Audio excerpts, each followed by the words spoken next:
blaming the dinosaurs.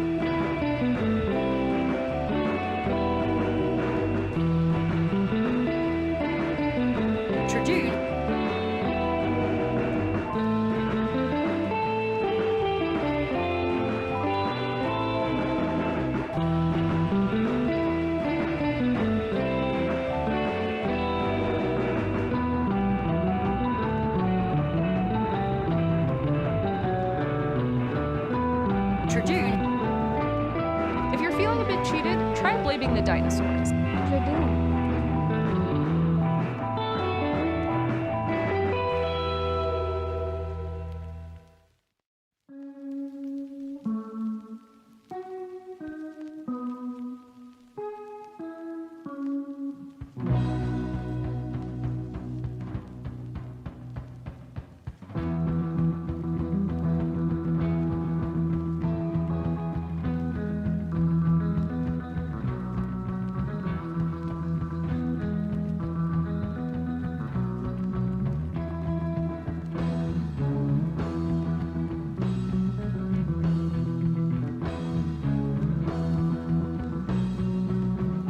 Glue is cheap.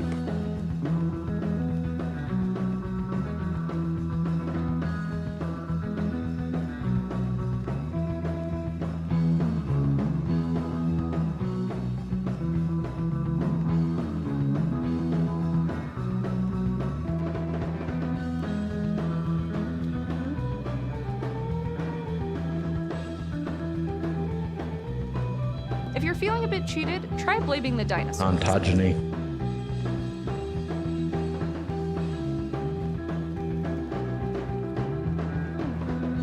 Doom. Dirter.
Welcome to We Sing Dinosaurs.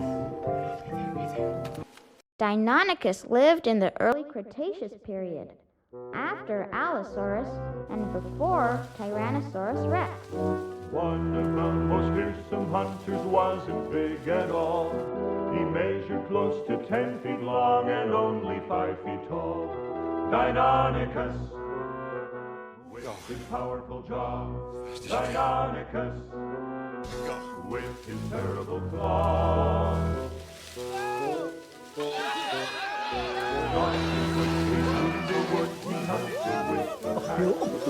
When they spied a likely foe, they'd race to the attack. I actually really like this song.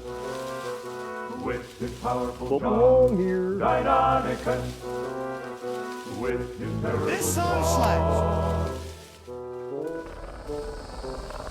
His arms were long to hold his prey, sharp claws were used to grip.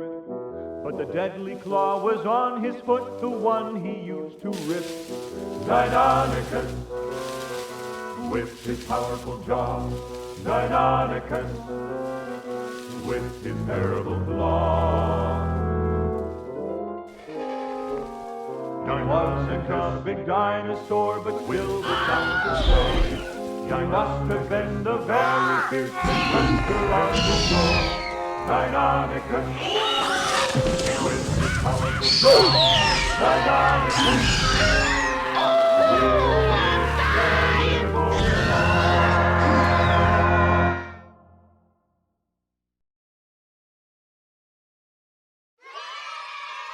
Well, hello, everybody, and happy Friday.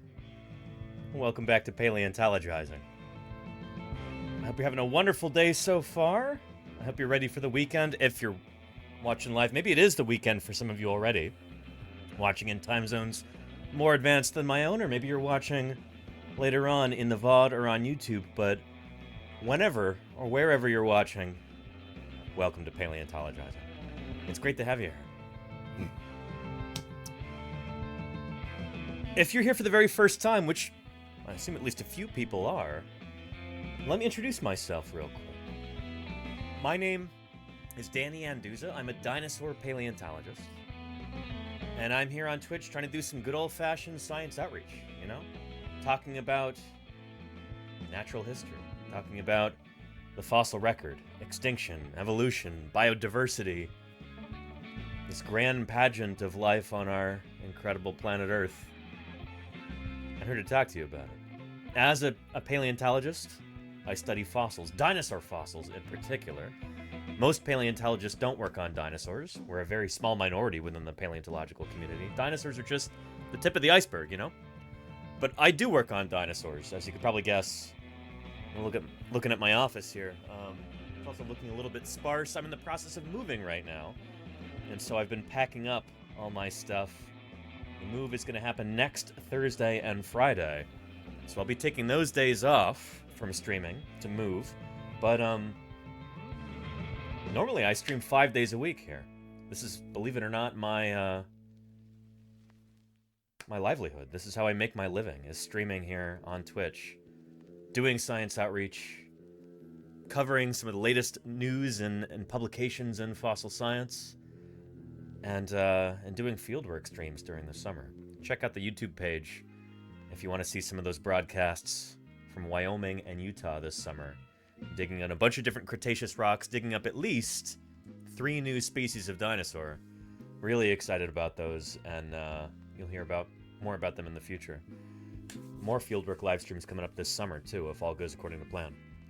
Anyway, on today's broadcast, we're going to be looking at some of those new dinosaurs in the video game Jurassic World Evolution Dose. People have requested that I do this. We're going to take a look at those. They are, I believe, Utahraptor, Gigantoraptor, Concavenator, and Tarbosaurus, I think. Yeah.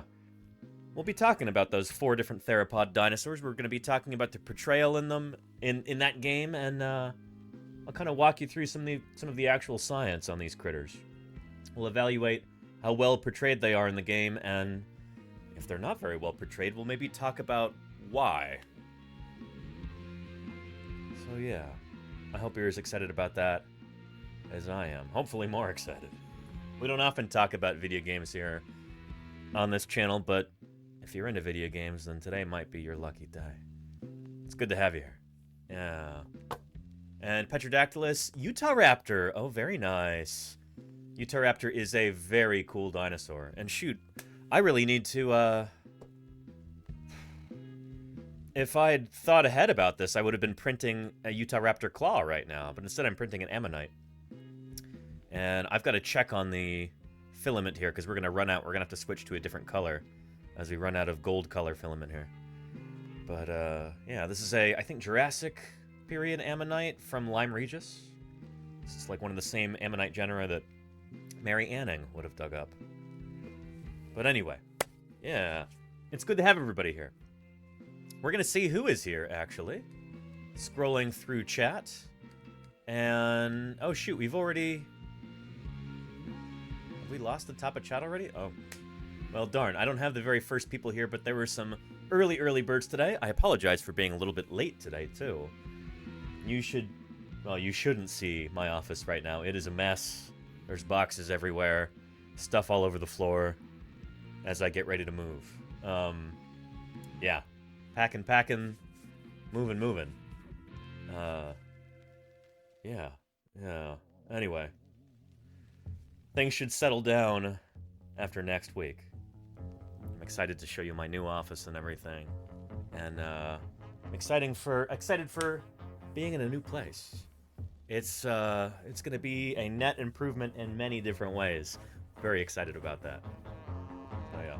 Anyway, who we got here in chat? Lenina and Science Streams, Hogan and Matt M33, Neilf and Golganek, Gopher Fluffernut and Steely Dan. How are you all doing? By the way, Science Streams, Balint, I had so much fun on our crossover stream last night. That was excellent, and I'm looking forward to doing that again. Just talking about new papers in our respective fields and kind of getting different perspectives on those. I'm excited to do that next one. I gotta maybe not stream for as long earlier or something. I was streaming for like almost 8 hours yesterday. I was beat by the end of that. I was pretty tired because I'd spent much of the day packing too. Anyway, yeah, it's all good though. We're gonna do that again soon. Maybe not next week, but coming up. I'm excited about that. Rylesy, how are you doing? And thank you for the 4 months of support, Rylesy. I do really appreciate that. Welcome back. Who else have we got here? XF Kirsten. How are you doing, Kirsten? Welcome. Hopefully I can improve your day a little bit with some dinosaur discussion here. Tommy Ploticus, what's shaking with you? Good to have you. Ash Rubber. Ash, how are you doing? Welcome. Baja Spencer. Hello, Baja.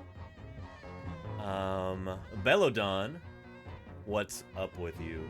Welcome back. Totally Tubular Tima. Tima, how are things? I hope you're ready for the weekend. Texas Cryptid. How are you doing? Welcome. Fall Machine. I'm glad you could make it today. Hope you're doing well. Creatrix Brit. Salute to you also, Brit. Hope things are going well for you. Let's see. Scrolling.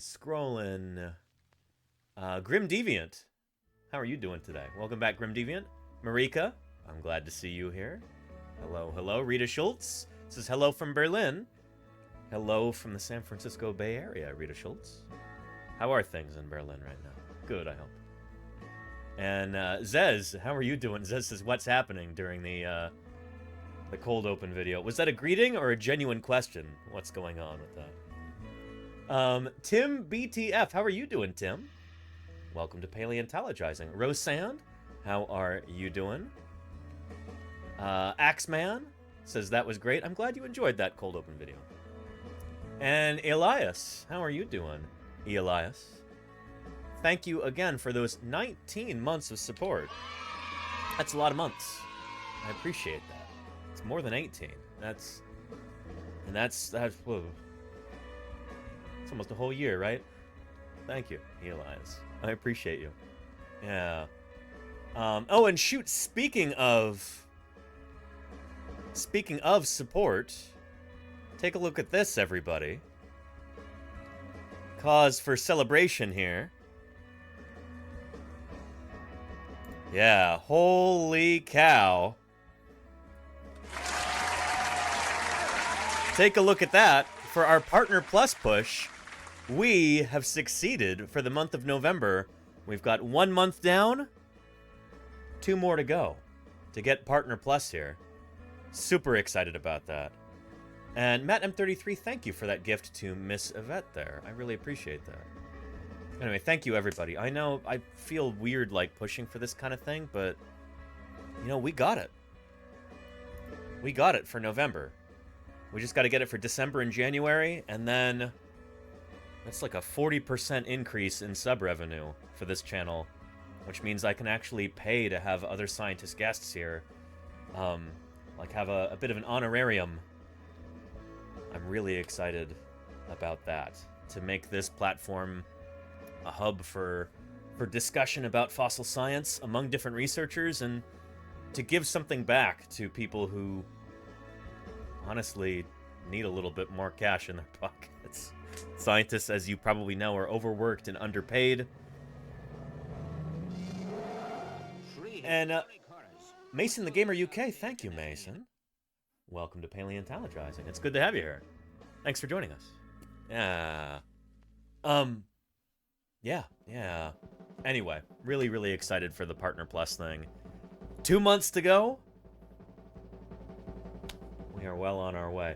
And if any of you are watching and would like to help with this goal of the Partner Plus push, consider subscribing. I mean, you'll also get a lot of other cool stuff. You won't have to watch any ads. You'll get all those emotes, and I'm going to be making new Tier 2 and Tier 3 emotes, and some more Tier 1 emotes as well, to help entice people. I do this full time, so it's you could say, and you'd be 100% correct, that I am the world's first full-time live streaming paleontologist. I don't know if that's an honor or a bummer, but it's true either way. Yeah, this is how I make my living, how I fund my research, my field work, and everything else. So yeah, the Ammonites are cool too. They are, Charlie's Dragon. If they're removed, America loses them. And Wombat Hole, holy cow, Wombat Hole, did you just bump up your sub tier? Let's take a look at this. Hang on.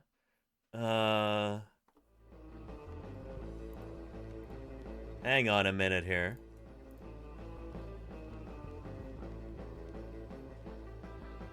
Let's see. Huh, I don't have... It's not saying. Anyway, Wombat Hole, I appreciate you. Thank you, thank you. And Mason the Gamer UK says hello there. Hello there to you too, Mason the Gamer. Welcome to Paleontologizing. Let me know if you've got any questions about fossils, about evolution, extinction, the history of life on Earth, all that good stuff.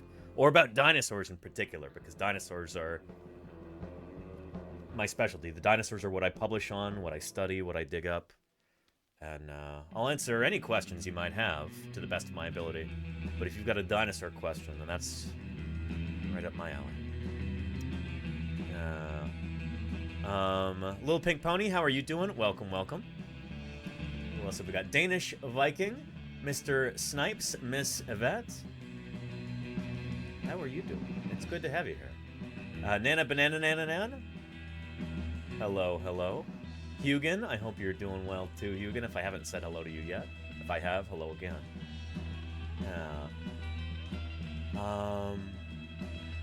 But yeah. Charlie's Dragon says, maybe that's why you feel at home at Twitch, because scientists are generally overworked and underpaid. I feel like I've got a good gig here. Believe it or not, I make more money doing this on Twitch than I have ever made in a professional capacity as a scientist. I've never got paid more than $10 an hour in the sciences. Not once, ever. Sometimes I've made much, much less than that, the equivalent of like $2 an hour in laboratory jobs or in fieldwork jobs. So yeah, I make a little bit more than that here, which is really nice. It's I'm grateful. I'm very fortunate. And that's because of all of you wonderful people who make this sort of thing possible. So thank you. I am deeply grateful. Thank you.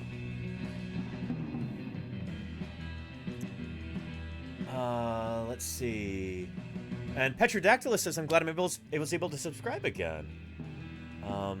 Happily employed again, though. Oh, I'm glad to hear that, Petrodactylus. Thank you for spending some of your hard-earned money here. It does make a difference. I really appreciate it. Thank you for supporting science here on Twitch. Appreciate you, Petrodactylus. I really do. Yeah. And Mason, the Gamer UK, says, how did Giganotosaurus get to its size?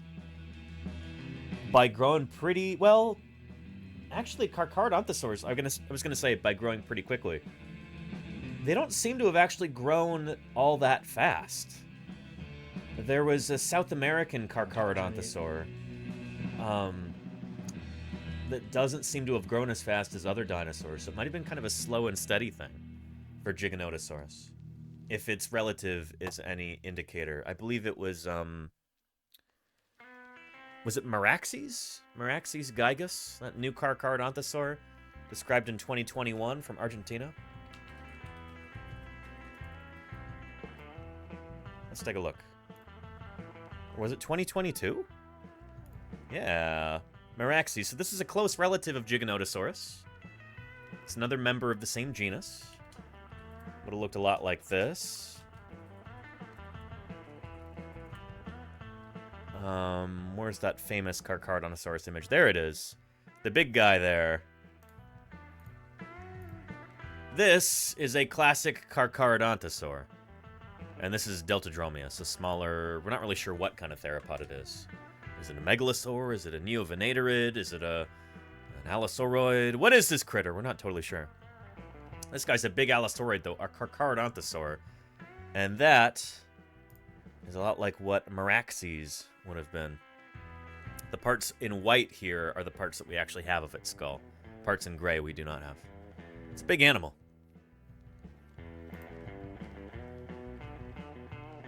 And paleo environment. Wasn't there something about its growth? Yeah, osteohistological analysis of the holotype suggests the individual could have been between 39 and 53 years old when it died. This is actually one of the oldest, as in like most mature dinosaurs that we have, this specimen. Having reached skeletal maturity approximately 4 years prior to its death, between 35 and 49 years old, making it the longest-lived non-avian theropod currently known. Meraxes was determined to have grown to its large size by extending its growth period. Hypermorphosis is what that's called, rather than increasing its relative growth rate acceleration through development as in Tyrannosaurus, to which it was compared.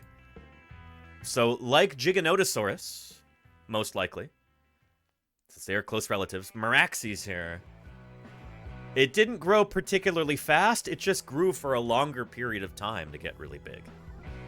Which is interesting. That's counter to what a lot of other dinosaurs did.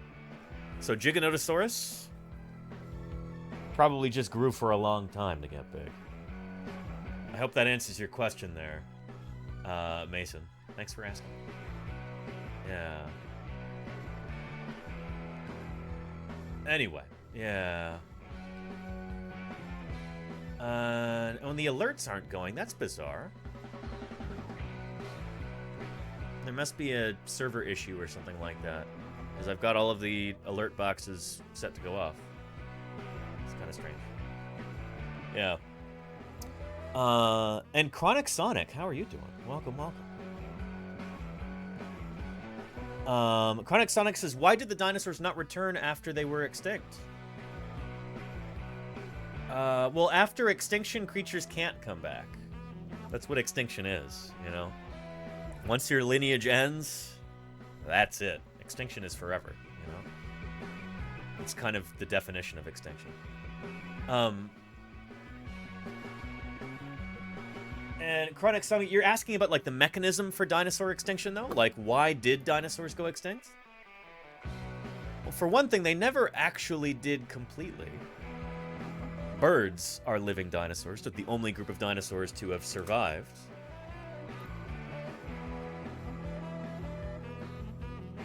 Let's see.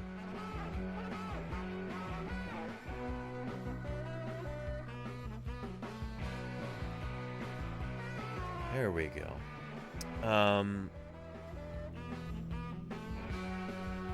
Trying to find you a decent video about this that's short. Let's take a look at this one, maybe. And hang on a minute.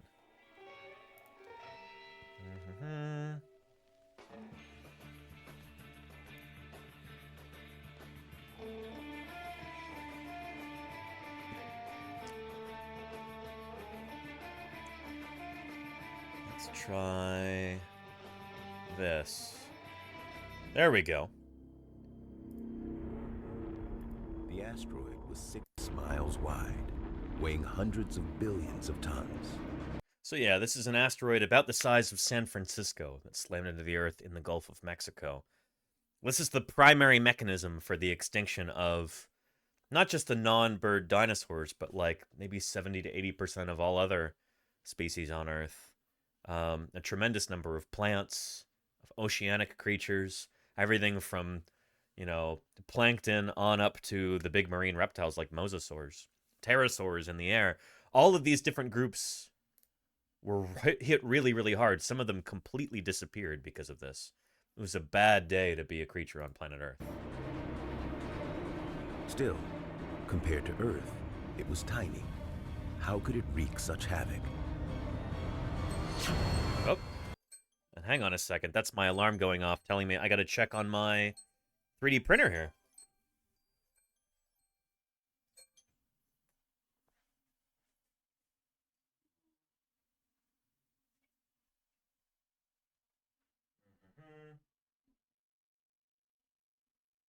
Set a timer for 20 minutes. All right, good. Just want to make sure that we don't run out of filament here. But this is one of those creatures that did go extinct, or at least this group of creatures went completely extinct at the KPG boundary. I'm printing an ammonite right now. Ammonites look like this. This particular one is Echioceras. It's going to look like this. These were cephalopods that lived in the ocean. I think this one is from the late Jurassic, or maybe middle Jurassic, but, yeah. It would have looked something like this. It's a pretty decent ammonite right there.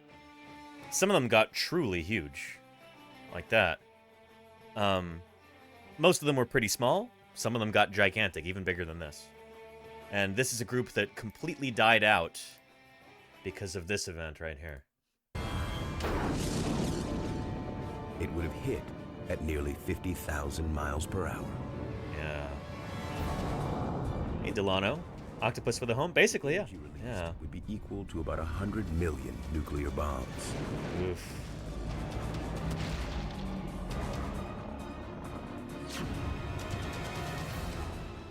A huge mass of superheated debris would have been blasted into space, orbiting the Earth before raining back down. Oof. The Alvarezes thought the dust could have blocked out the sun for years, devastating life. This was the hypothesis for how the age of dinosaurs ended. Yep. And we've got a lot of evidence for that. Do we want to talk about that a little bit more? Let me know, chat, because we can.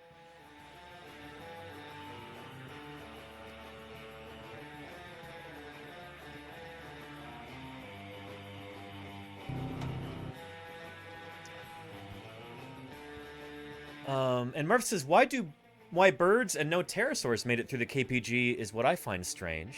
Well, Murph, birds almost didn't. That's the thing. I think a lot of us are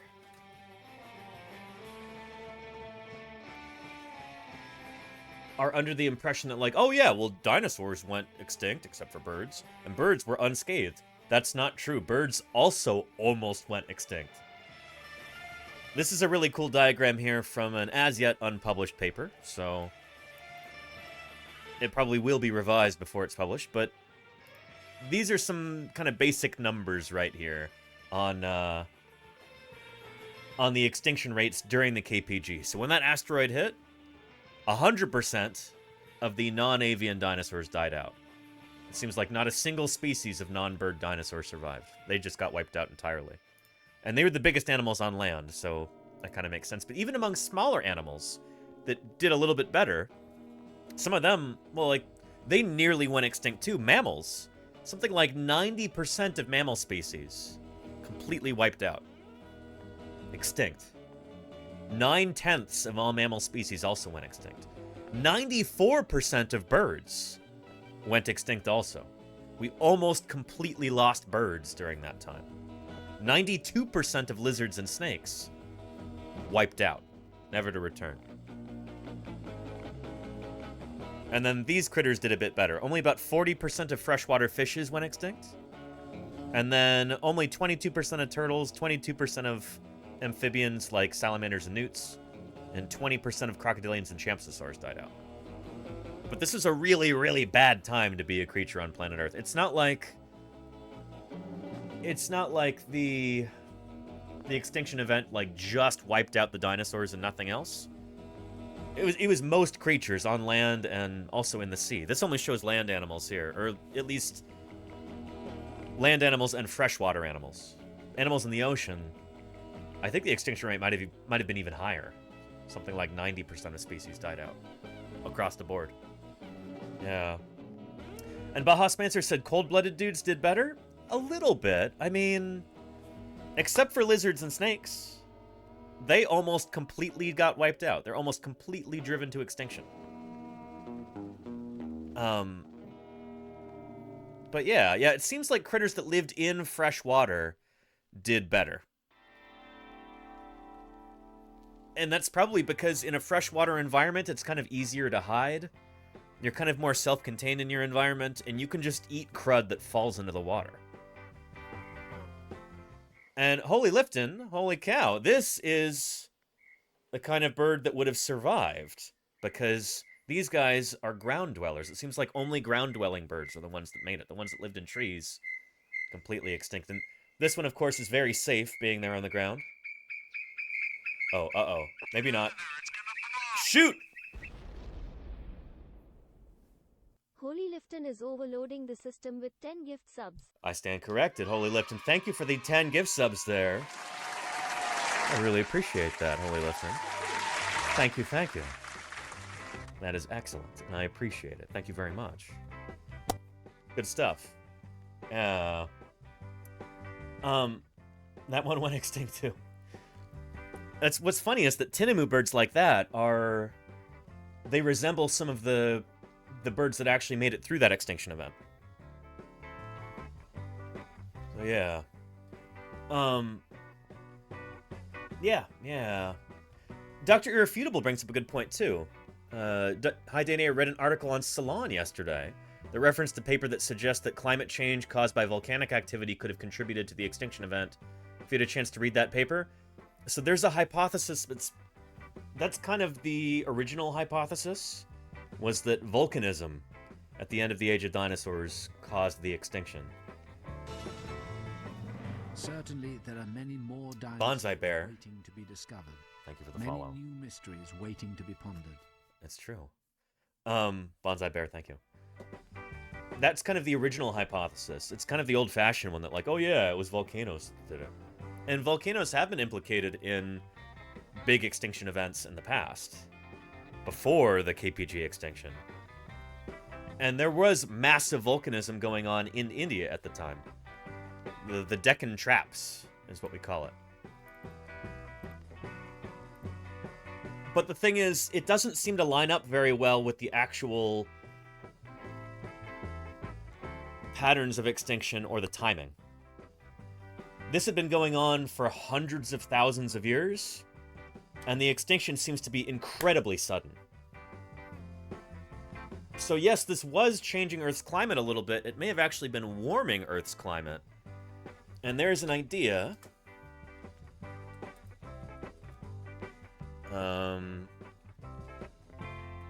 forth by a colleague of mine, Alessandro Chiarenza and co-authors, actually tested this hypothesis where they were looking at climate fluctuations throughout the Cretaceous period, along with major pulses of volcanism.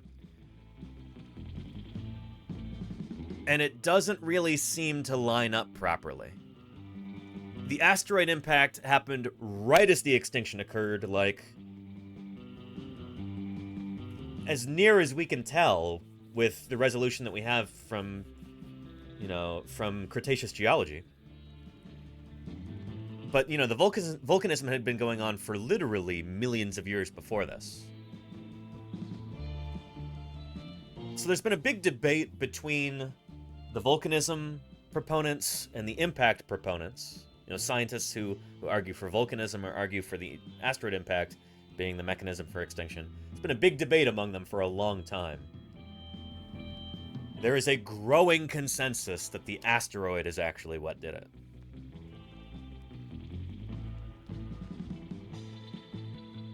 And I would be shocked if it ever tilted in the other direction. It can happen.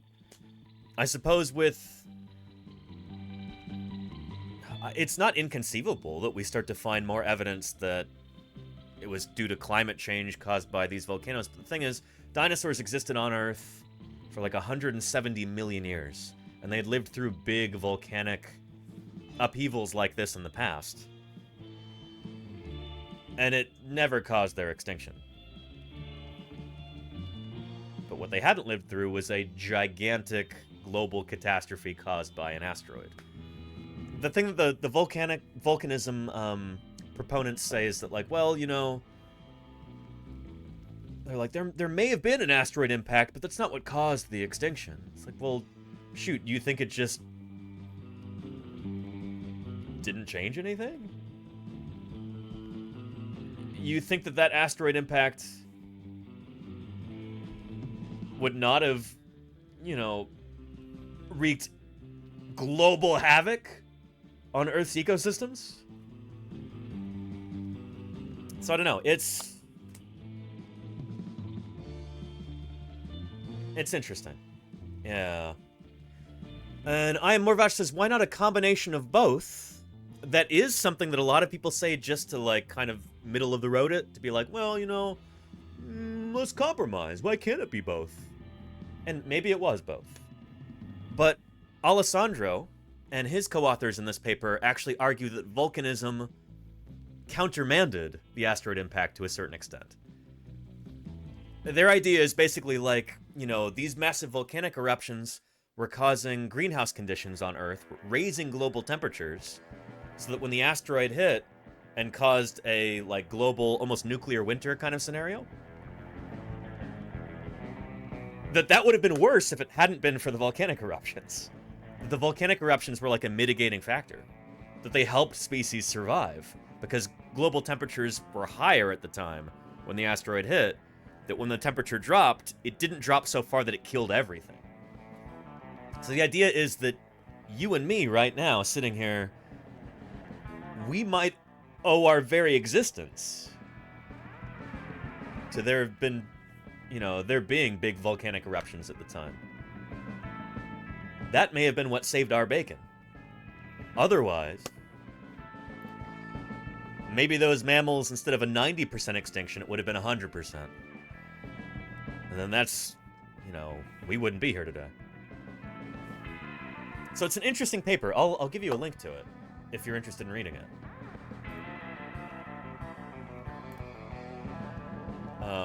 Well, here is an article from Universe Today that helps cover that. And then it'll link to the original paper. Let's see. There we go. Asteroid impact, not volcanism, caused the end Cretaceous dinosaur extinction.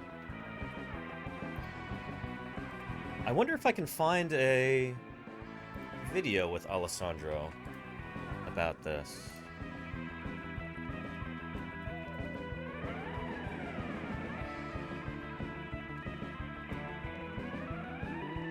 Yeah. Let's see here. here he is giving a talk about this.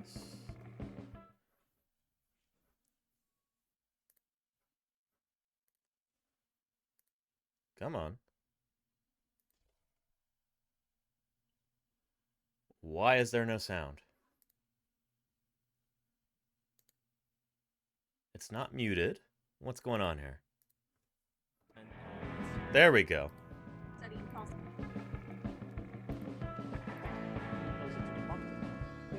You can understand that these are older rocks. They're young. In order to understand what an extinction was, scientists took a journey through geological time and understanding the distribution of the different fossils that you can find. So let's go to where we've got volcanism so here versus if you map the arrow of time going from atomic bombs affecting for centuries the environment seems to be the solution for these ecosystemic riddle. So one lesson that we can learn from it is that by studying, for example, the way that people work out the weather forecast with computer modeling, if we use that for geologic timescales with the information that we know from the rock records, we can see, for example, how radical changes in the temperature caused, for example, by the extinction, by the asteroid impact, might have affected all these life creatures, like all these creatures around the Cretaceous landscape. But we can also learn how those animals that survived eventually go through. And so I think that this is a good lesson that we can learn nowadays, because if we learn how ecosystems and how living beings reacted to an extinction event, we can eventually take these lessons to anticipate or even forecast present or future response of life on Earth to climatic changes. Pretty cool stuff. So there's the link in chat for you. Yeah. There is a general consensus growing that the asteroid impact is what caused the extinction event. And we now even understand what time of the year it happened in.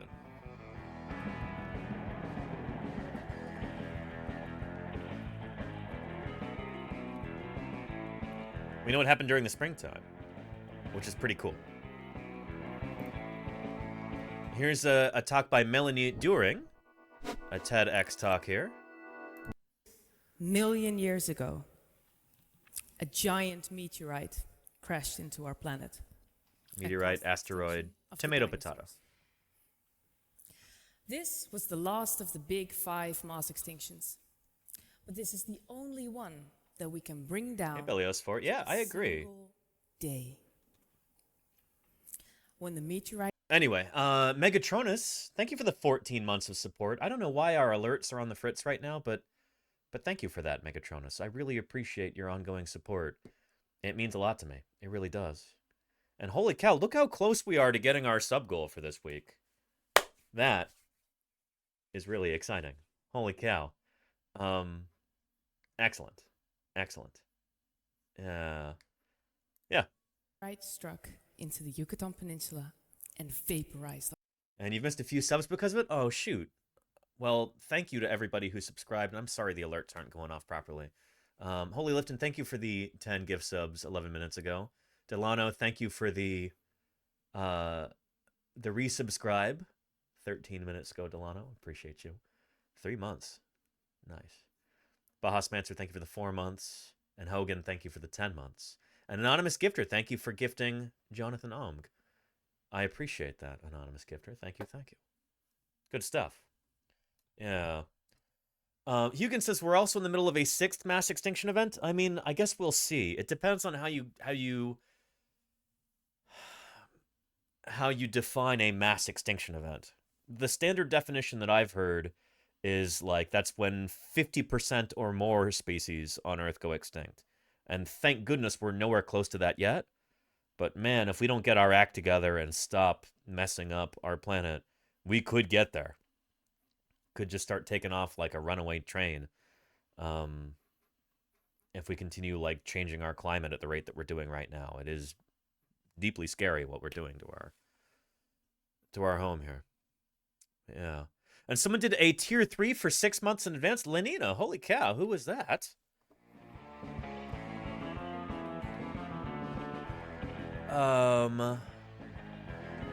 Let's see. I'm not seeing that here.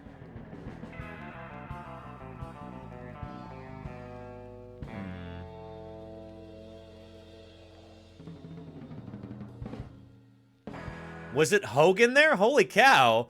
Hogan? 6 months at tier 3? Hogan. Holy moly. Thank you for that. That is incredible. And I really appreciate it, Hogan. That is really helping with our push for Partner Plus here. Excellent. I really appreciate that, Hogan. I really, really do. Thank you very, very much. That helps a crazy amount. So thank you, Hogan. Thank you very, very much for that. Excellent. We've already got month 1 down. November, bow, is done. Ding, ding, ding. November complete. We just have December and January, and then we're on Easy Street after that. It's Partner Plus time for Paleontologizing after that. So thank you, Hogan, and thank you everybody who's helped us get to this point so far. Yeah, we want to get you this. We want you to get this. I want us all to get this, Lenina. Thank you. Yeah. Yeah. It's going to mean a tremendous amount to me, and it's hopefully going to mean a lot to the paleontologists that we can bring on here and pay an honorarium to. Forever. And Newt, thank you, Newt, for subscribing there. Newt, thank you for continuing that gift sub from Holy Lifton. Newt, thank you for that. That also helps. Every recurring subscription helps. Every single one of those is going to help us reach our goal. So thank you for that, Newt. Thank you very, very much. That's excellent. It really is. Yeah. Oh, and there's my timer. I got to change out the filament on this 3D printer before it runs out.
All right, beautiful.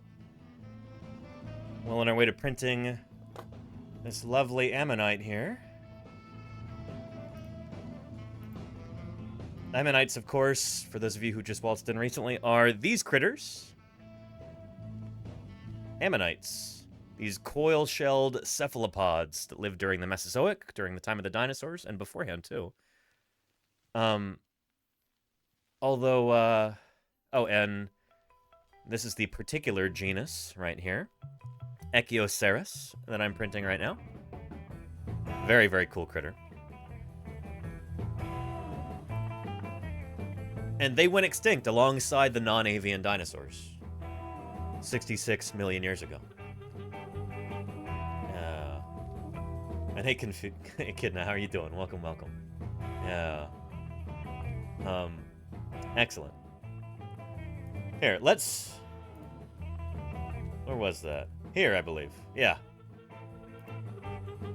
Here is Melanie doing... We really need to ask her to be an interviewee. She is one of the people that I would like to bring on as an interviewee on this channel. She also does a show on YouTube called Genuine Rock Stars about geologists and paleontologists. So we should really do an exchange kind of thing. But I'm looking forward to being able to bring her on as a guest if she's willing, and if we can pay her an honorarium like I'd like to do for all of our scientist guests, then, well, it's going to be really cool. And cause the extinction of the dinosaurs. Here we go.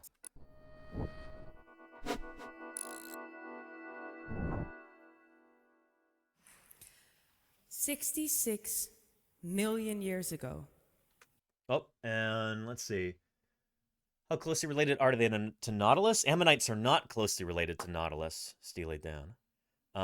Despite what some people would have you assume, they are not closely related to Nautilus. Nautilus are kind of their own thing. Ammonites are more closely related probably to octopus and squid than they are to Nautilus. Nautilus are, if you can believe it, an even more ancient group than ammonites. But these guys make it through the KPG extinction event. They make it into the Cenozoic era. They do not go extinct at the same time as the ammonites or the non-avian dinosaurs or the pterosaurs or whatever. We still have Nautilus today, which is really cool. Yeah. Yeah, and then we had another question. Jason says, did humans evolve from monkeys? No, not from monkeys per se. From earlier primates, not like from monkeys today. So let's go to our tree of life, and I'll show you.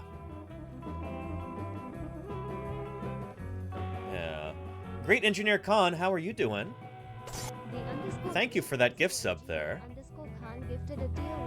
Great Engineer Khan, thank you for that support. Look, we're only 9 subs away from our goal for the week. Excellent. Yeah. Good stuff. Good stuff. Yeah. Yeah. Let's find us on this great tree of life here. Yeah. So we did not evolve from monkeys directly, but we share a common ancestor with monkeys because we're both primates.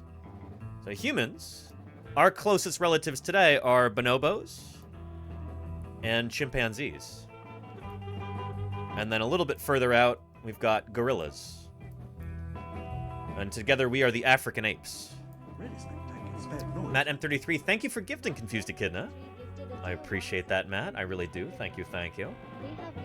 Good stuff. Yeah. We're only 8 subs away from our goal now. Excellent.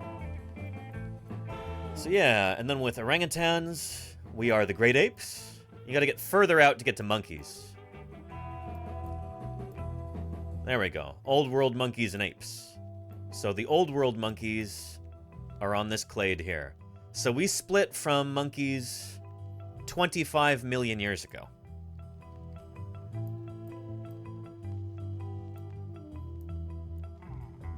Yeah.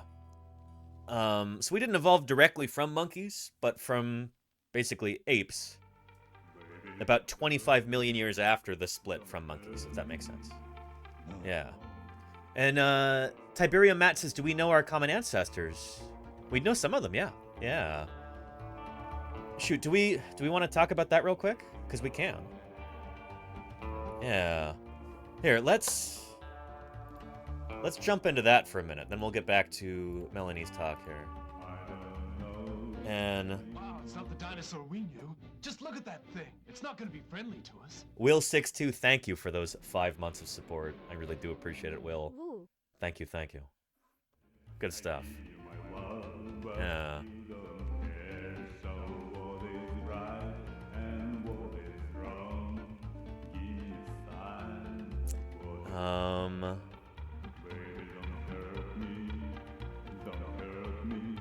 Let's try this, like this. In all the world, there are fewer than 40. And holy cow, Will62. Thank you for those 5 gift subs there. Are leading this expedition. Thank you kindly, Will. Thank you very, very much. Look, we're now only 3 subs away. I think we might just make it this week. Thank you, Will. 5 for 5, I appreciate that, Will. I really do. 5 months and 5 subs. Will, thanks for keeping me here on the air. Thanks for supporting this community. Thanks for being an ally to science on twitch.tv. I appreciate that. And holy cow, another 5 gift subs from Will. And more indeed, Claire Burr, yes. Holy cow, Will62. Thank you. Thank you. Holy moly.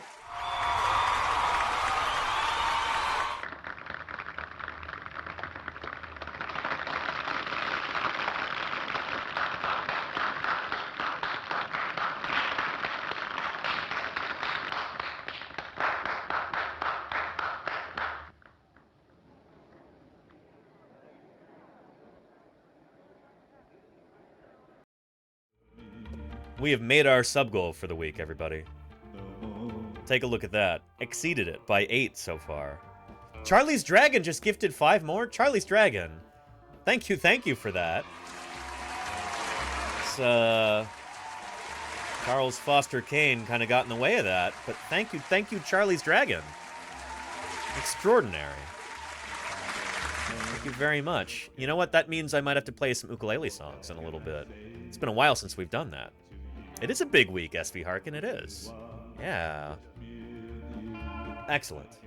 Excellent. Thank you very, very much, everybody.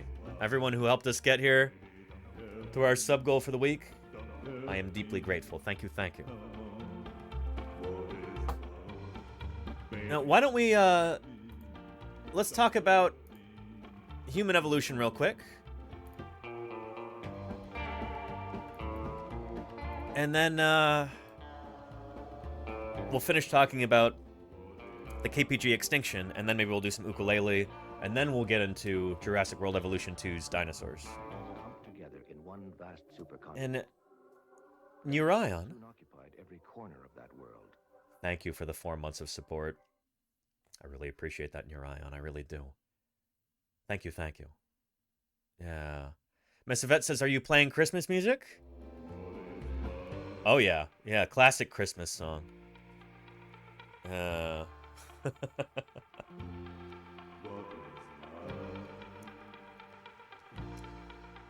My favorite Christmas song.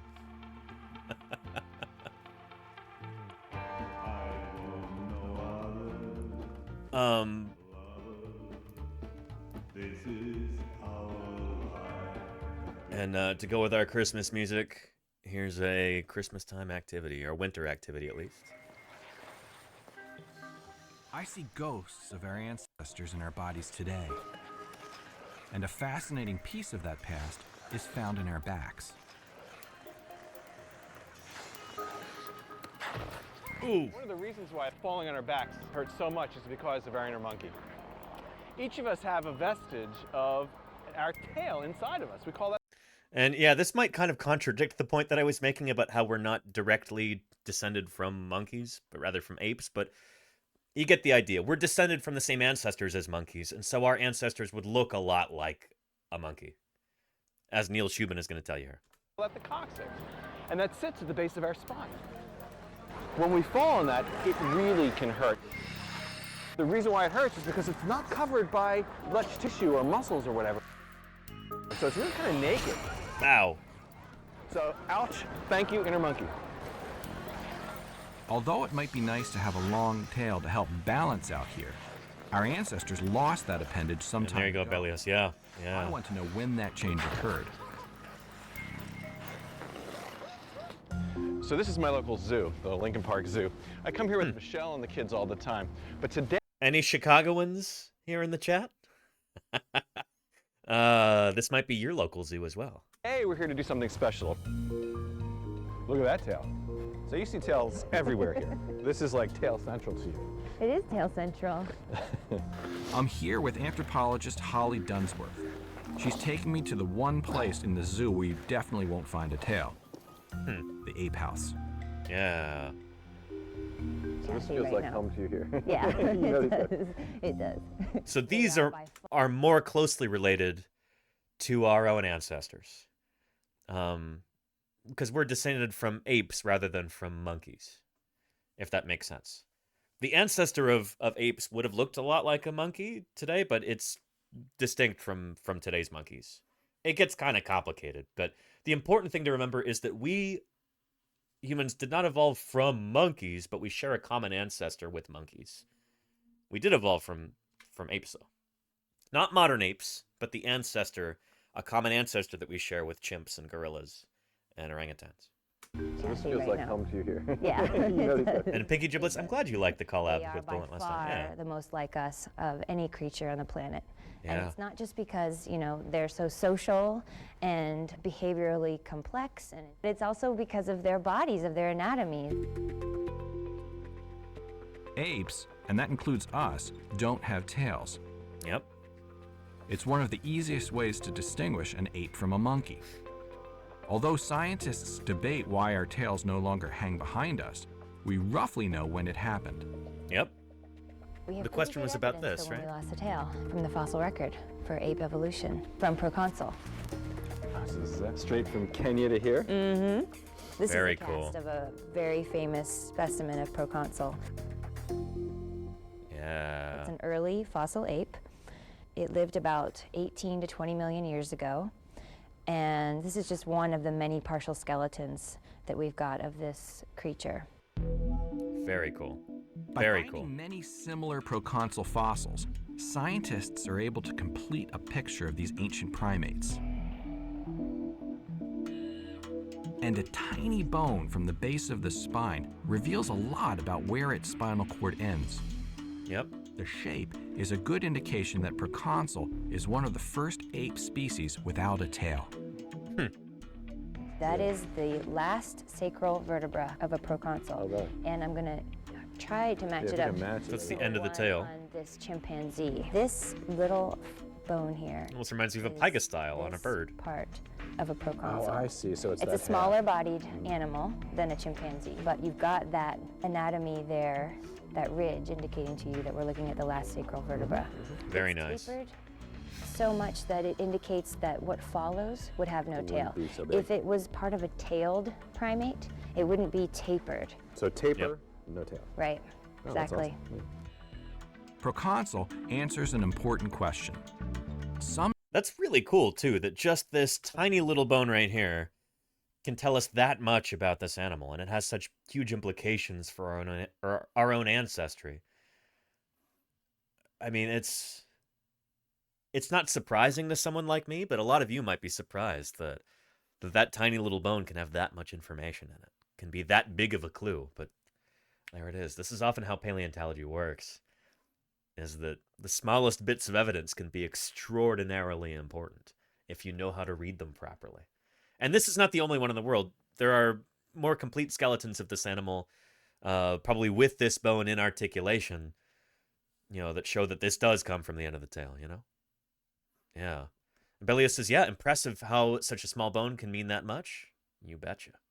Yeah. Proconsul answers an important question. Sometime around 20 million years ago, our primate ancestors lost their visible tails and left us with a little souvenir. Yep. By adding this fact to our knowledge of that time, we are one step closer to understanding why that transition took place. Pretty cool stuff. Yeah. You didn't call once. Now we're gonna go here, ready? Yeah. Good stuff. Here's a link to that video right there. Yeah. And Kelladon K says, there's one guy who has that gene he could bend wrought iron with his bare hands. Interesting. Huh. I bet you there's more than one person who could do that, Kelladon K, but yeah. Yeah. It's interesting what, just shuffling around a few genes can do. Yeah. And Hogan says the most surprising part to me is that you can get that much information from one bone. I mean, well, they've got skeletons of this animal. That's just the bone that shows you this is the terminus of the tail. That's where it ends. I would think it would take a collection of bones to get that level of information. We do have collections of bones there, Hogan. You look at this animal proconsul like Claire Bird just posted the link in the chat up there above. We've got a pretty darn good idea of what this animal would have looked like. I don't know if anybody's ever found a totally complete skeleton, but I bet you we've got most of the skeleton represented. Yeah, shoot, there's 4 species that have been named so far of Proconsul. Proconsul the genus. Animal would have looked a bit like this. Pretty cool. Yeah. So yeah. Anyway. But yeah. Although carrying stuff is convenient, my lower back is angry about bipedal posture at times. Oh yeah, Golganek, we're still pretty new to walking on 2 legs in the grand scheme of things. We haven't worked out all the kinks yet. That's why people have stuff like bad backs when they get older. That's why posture is such an issue. We have things like scoliosis and all kinds of different spinal and back problems. It's, we're a work in progress, you know? So yeah. Luckily, we and our ancestors made it through the mass extinction event, or our ancestors made it through that mass extinction event at the end of the Cretaceous period. Let's talk about that here.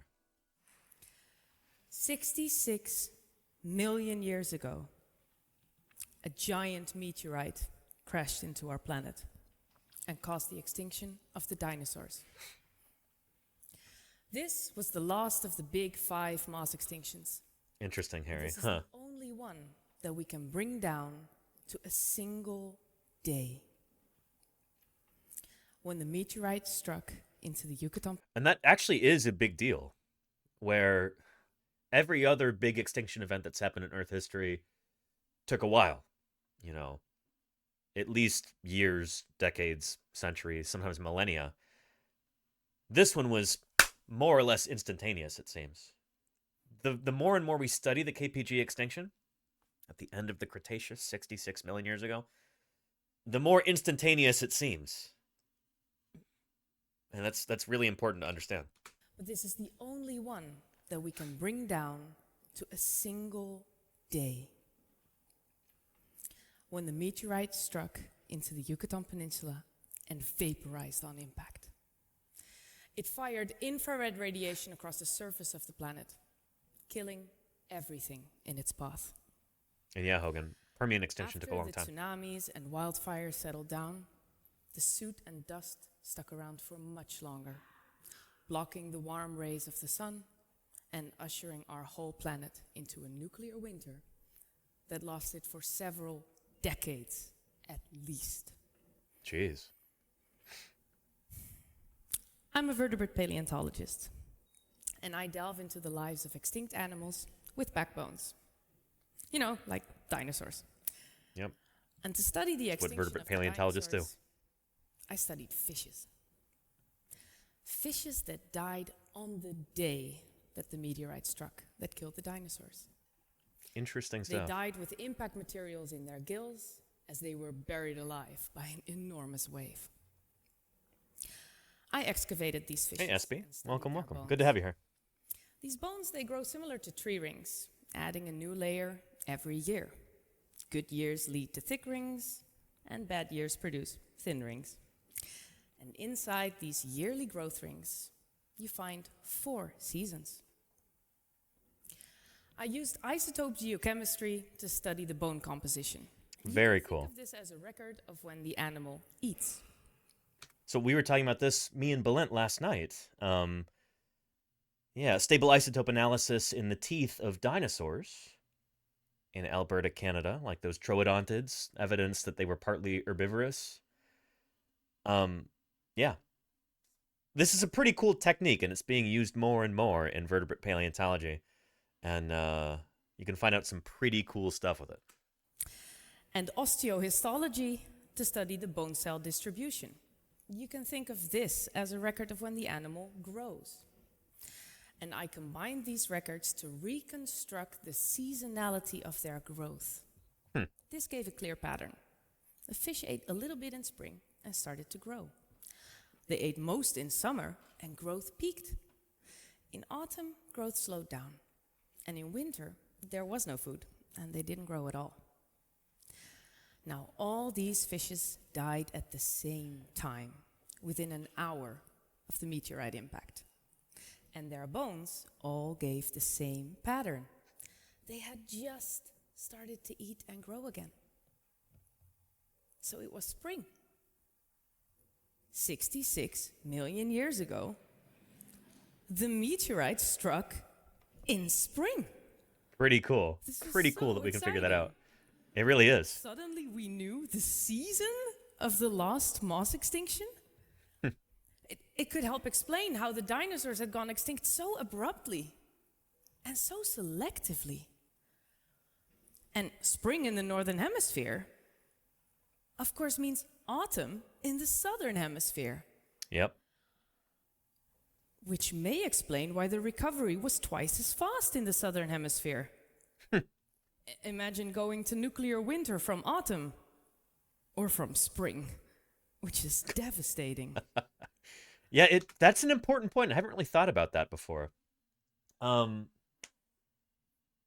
It would make sense that the recovery would happen further from the impact site in the southern hemisphere.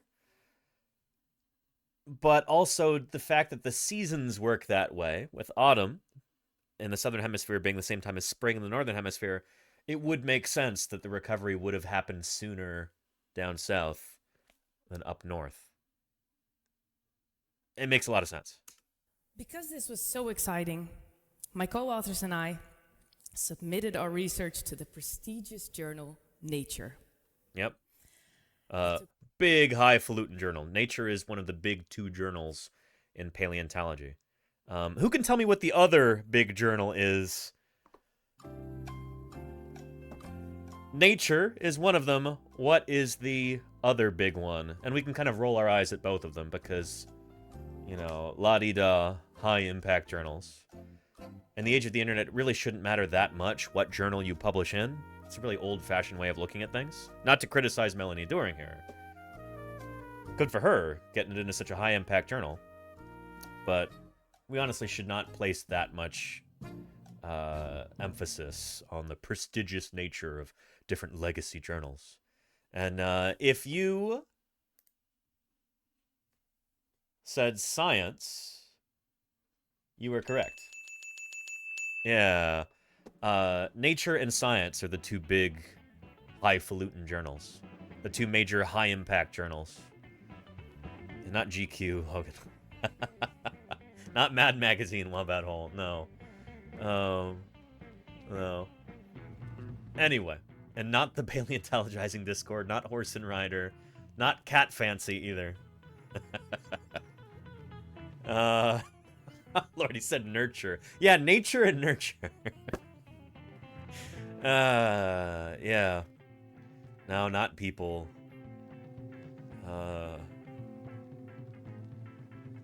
Anyway, I'll give you a link to the rest of this talk right here if you'd like to see Melanie talk about this. I think she's going to talk a little bit about her... there was some, like, malpractice that went on. And I think she might be talking about that. Yeah.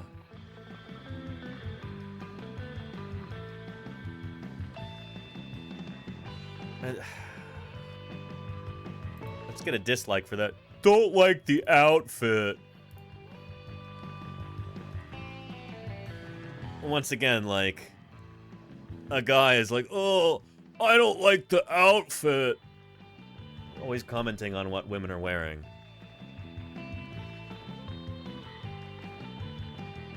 I don't like his outfit. A t-shirt. You're on the internet, dude. You know, would it kill you to dress up a little bit? She did. Anyway. Yeah, very constructive. Yeah, there you go, Baja Spencer. Anyway,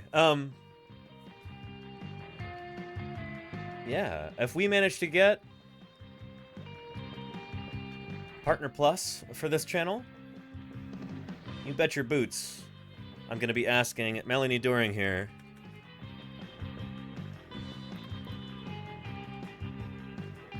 to do a guest interview on this channel, and that's going to be really cool. Talk about this research, and also talk about... She talks on social media a lot about balancing a scientific career with, like, her personal life and being a mom. And I think that's going to be interesting, too. That's not an experience that I've ever had, so I feel like I could learn a lot about that. Yeah. Anyway, Win528 says, I'm a little jealous she wears it better than me. Not mad, though. You're a good sport, Win528. I appreciate you. Yeah. And Little Pink Pony says, did dinosaurs migrate or hibernate during winter? Certain dinosaurs would have migrated, we think. Maybe not hibernated.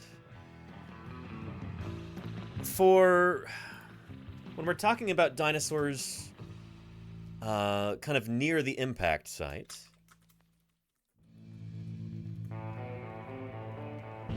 in, say, the Hell Creek and Lance formations, this is generally like what the environment would have looked like. It's been pretty warm. And Jonesy was taken. Thank you for the follow. Welcome to Paleontologizing. It's good to have you here. We know that this is a fairly warm environment. At least here in, you know, places like Montana, North and South Dakota. Even during the winter, because well, we've got so many turtles everywhere. This is actually like peak diversity for turtles. I think there's between 20 and 25 different species or genera of turtles just in this one environment. You don't really get that in places where it gets really cold, even during the winter. You don't have 25 species of turtle living in, say, southern Alaska right now. Or in places like Montana or North or South Dakota or Wyoming now. Be lucky to get a couple species of turtle, maybe. So yeah, warm, wet, and soggy. Pretty much, Wombat Hole, yeah. Yeah. Not quite tropical, but like subtropical. I wouldn't even say temperate. It's like warmer and wetter than that, than temperate. Yeah. Yeah. The plants also show us what the environment was like at this time.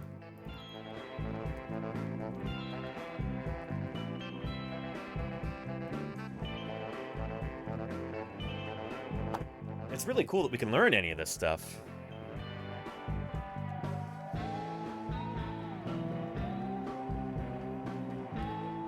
I'm trying to find you a decent video here.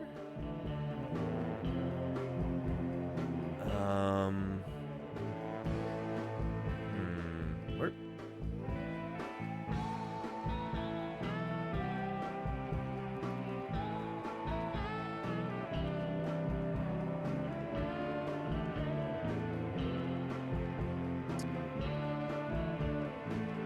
Let's see here.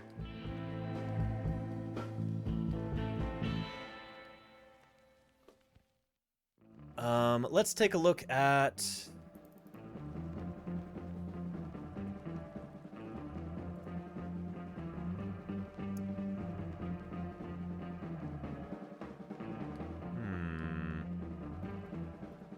I'm trying to find you this clip with Kirk Johnson that I remember.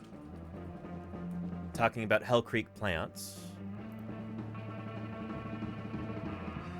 And...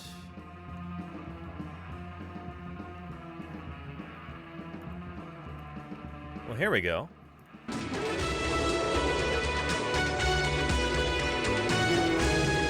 little loud.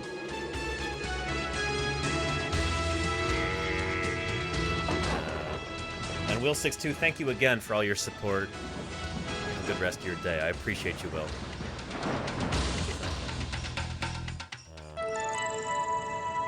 Still too loud.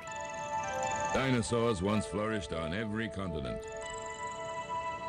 Some of the best known, like Triceratops and the T-Rex, lived during the dinosaurs' final days, a period known as the Cretaceous. The Cretaceous... oh, that's not nearly specific enough. You could say the Maastrichtian, you could say the Hell Creek Formation. The Cretaceous, that's like 70 million years right there. That's a tremendous amount of time. The Cretaceous. you know, like, I wouldn't say 70 million years was the last days of the dinosaurs, you know? That's like half of the age of the dinosaurs. But whatever. I'm Troy McClure. There you go, Harry.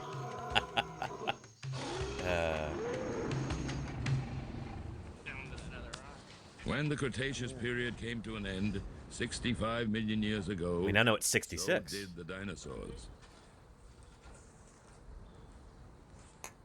For over a decade, Kirk Johnson and his team from the there you go, Jody Fish. Museum True. of Natural History have been combing the Badlands of North Dakota for clues to one of science's greatest mysteries. The whole study of the extinction of the dinosaurs is complicated because here are these huge animals that lived on Earth for 150 million years. They became extinct 65 million years ago, yet it's quite hard to solve a crime that's 65 million years old. Basically, the dinosaurs disappeared 65 million years ago. Who done it? Who done it indeed? Square miles of parched terrain along the Little Missouri River. Was it you, chat? Did you do it? No. Dinosaurs or dust. There you go, Andy. Yeah. Yeah. And Octavius, hey, thank you. Says, you were amazing on science streams yesterday. It was such a great discussion. I had a blast. Thank you so much. Thank you, Octavius. Thank you for the kind words. It means a lot to me. Yeah. It might have been me, says Jenowyn. Certainly can't remember what I did that day. Yeah, where were you? You could hire a dinosaur to put a swimming pool in your backyard. All you'd have to do is show up for 5 minutes, whop, instant swimming pool. Sure. Octavius, thank you for the 13 months of support. I really appreciate it, Octavius. Thank you. Yeah. You don't have an alibi? And there you go. Yeah. No speaking without an attorney. David P. Glass. All right, then. Well, we'll have to do this the hard way, you know? Yeah. And is that the dude from Cheers, Hogan? No, that's Kirk Johnson from the Smithsonian. Who done it? I still think it might have been you, chat. Covering hundreds of square miles of parched terrain along the Little Missouri River, the Dakota Badlands is one of the best spots on Earth where the mystery can be investigated, where well-preserved fossils survive from the crucial time just before and just after the dinosaurs vanished.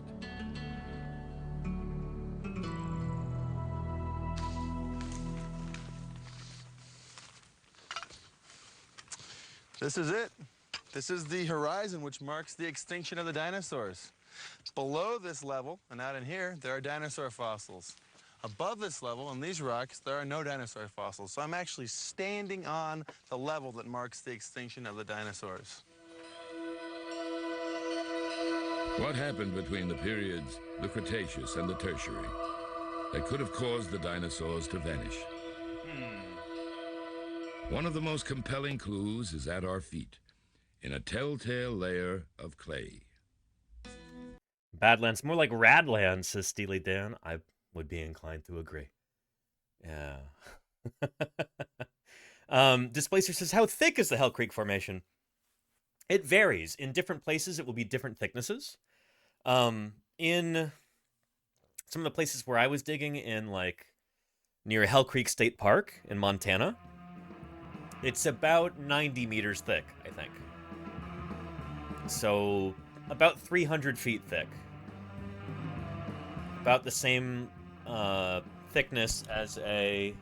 Well, not the same thickness as a football field. But if you were to take an American football field, stand it on end, that would be roughly 90 meters. Yeah. But that's if you were to, like, you know, have it all exposed from top to bottom. It's not all exposed from top to bottom everywhere. I'm not sure you... In some areas, since the ground is kind of tilted, in some areas you'll have the bottom of it, in some areas you'll have the top of it, in some areas you'll have the middle. It all just kind of depends how deep the gullies are, how tall the plateaus are in certain areas, that kind of thing. It gets a little complicated. But yeah. Anyway, and at this place, well, I think in North Dakota it might be... I can't remember what general direction the slope is in. I want to say it's not as thick in North Dakota. I want to say it's thicker in Montana. At least I'm assuming that that is the case because the uplift of the Rocky Mountains would have generally caused a decline from west to east. So I would expect things to, well, yeah. I don't know. I'm guessing at this point. Somebody who would know that off the top of his head would be somebody like Kirk Johnson or Denver Fowler or somebody like that. Yeah. Anyway, and Jody Fish says there have been a couple of orogenies since the KPG. That's true. That's true. We have the Little Rocky Mountains in central Montana. Yeah, but the Laramide orogeny is the big one that I'm talking about, I guess. Yeah. Here.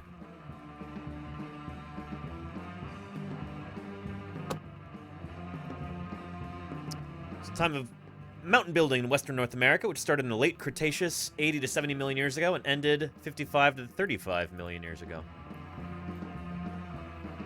So orogenies, mountain building events, happen like this. You've got oceanic crust, and then you've got continental crust. Continental crust is denser than oceanic crust, so the oceanic crust gets pushed under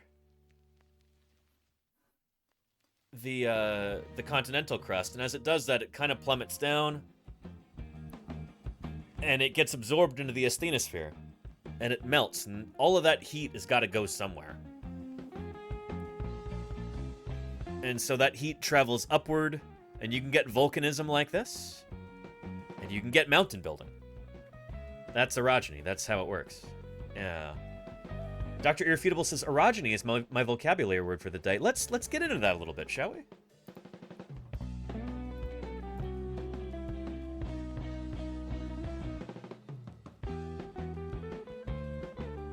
Let's talk about the Laramide orogeny. Can we find a good video on that, maybe? Rockies thrust up. Let's take a look at this.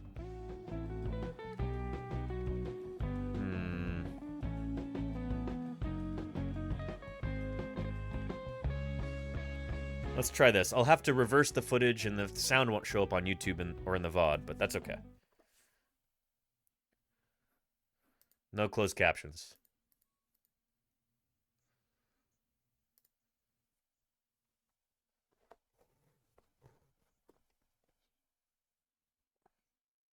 Yep.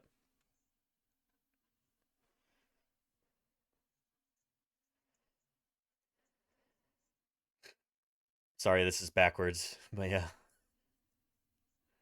Yep, basement rock.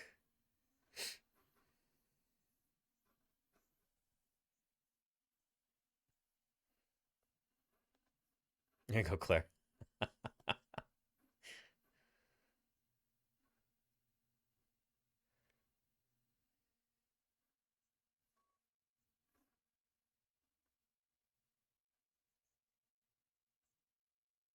Yep.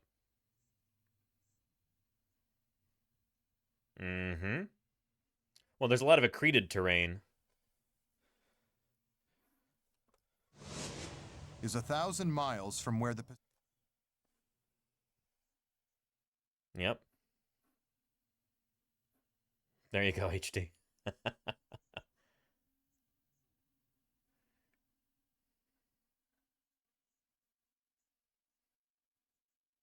Yep.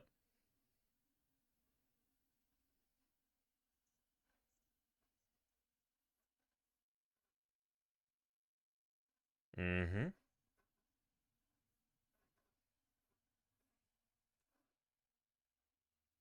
The sound went out for some reason.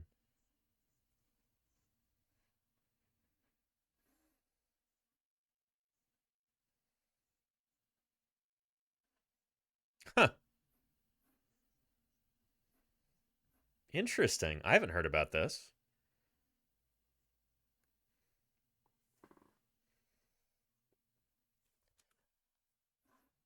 Do I recognize that voice? Holy cow, is this that small a world?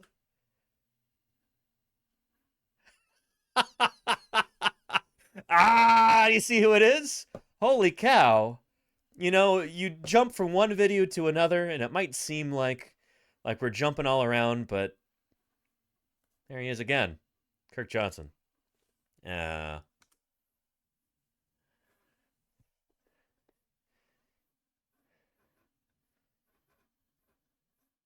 There you go, Hogan. Yeah.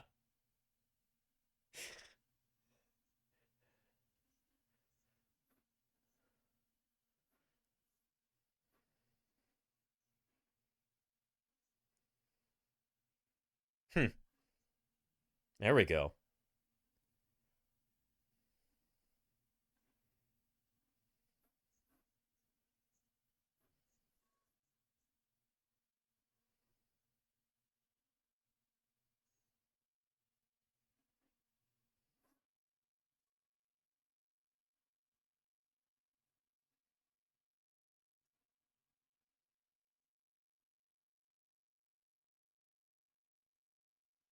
Look at that extraordinarily expensive model that he's brought for us. Like, this is, you know, people talk about how geology is so well funded, and we just have so much money to throw around.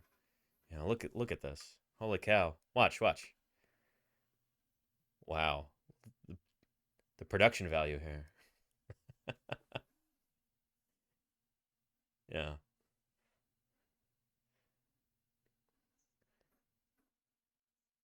It looked like compression instead of extension. There you go, Jody Fish. Yeah. Yeah. Jody Fish says, this is something that must have been figured out after I was in college. I was right back in field camp. There you go, Jody Fish. That is awesome. Good for you. I'm glad that you can have some vindication on today's stream. That makes me happy. Yeah. Very cool. Get that on a Twitch channel. There you go, Oliver.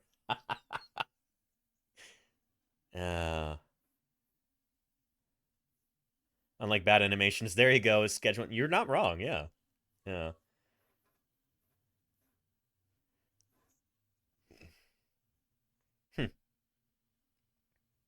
Oh, interesting, Jody Fish.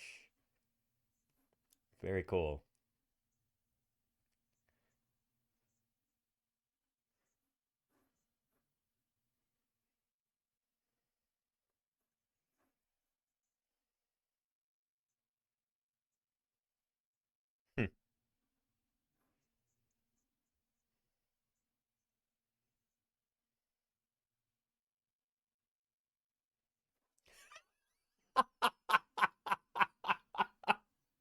More extraordinarily expensive geological, models and sets here. I mean, look at this. Look at how the production value here. Extraordinary. Spared no expense, says Steely Dan. Yeah. Just get a couple of undergrads or grad students. Not sure which is cheaper, but yeah.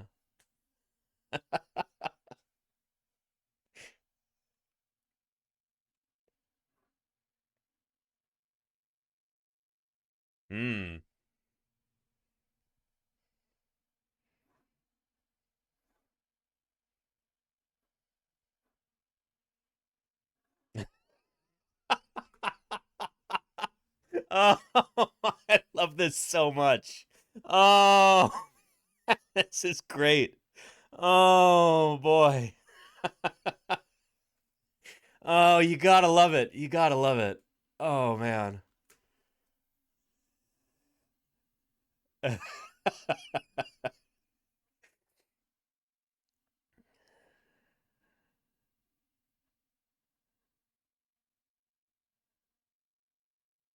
Wow.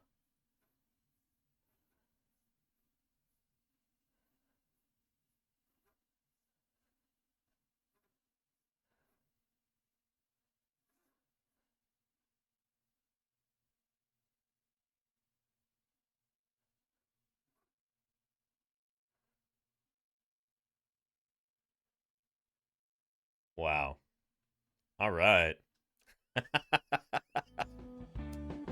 Oh, fantastic. Yeah. So there's some orogeny happening there, you know? Very cool stuff. Yeah. Ian's Granitic Back sounds like a band name. Kind of does, Hogan, yeah. Yeah, or at least an album. Yeah. Good stuff. Good stuff. Yeah. Belia says, wow, I feel like I was there. Anyway, same guy right here, Kirk Johnson, who used to be of the Denver Museum of Nature and Science. Now he is director of the Smithsonian Museum of Natural History. An analysis of a sample taken in Gubbio, Italy, in 1978 revealed it to be rich in an element called iridium. Somebody was talking about this earlier in chat. Iridium has 77 protons, hence an atomic number of 77 on the periodic table. It's very rare on the Earth's surface. It's much more common in space rocks.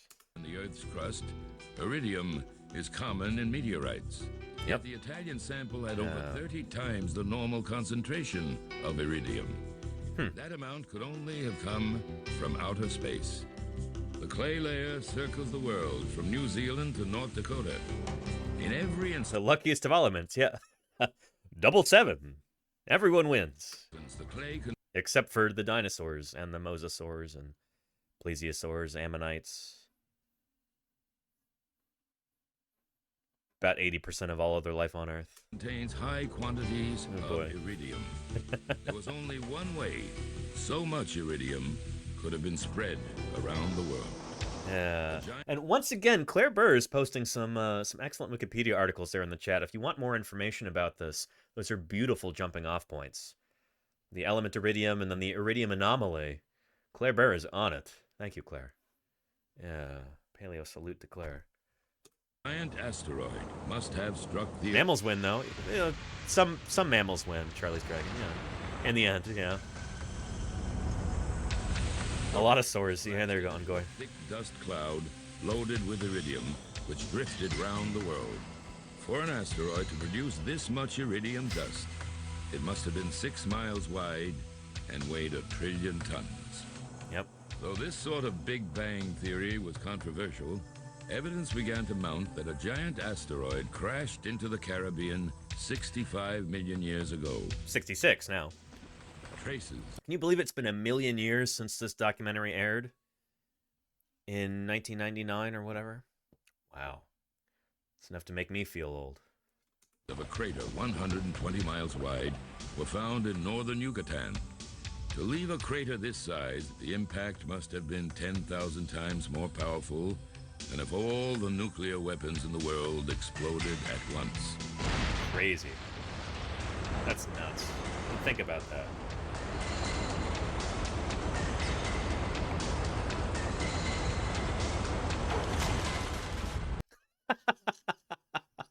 And Juan Arizona.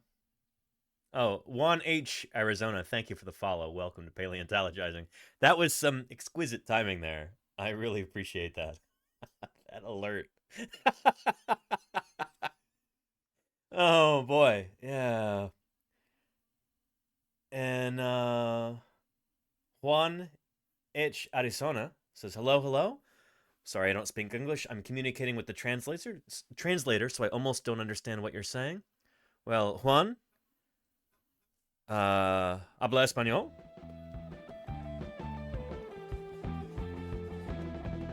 Bienvenidos a Paleontologizing. Me llamo Dani Anduza, soy un paleontólogo de los dinosaurios. Welcome. Estudio los dinosaurios. ¿Cómo se dice publish?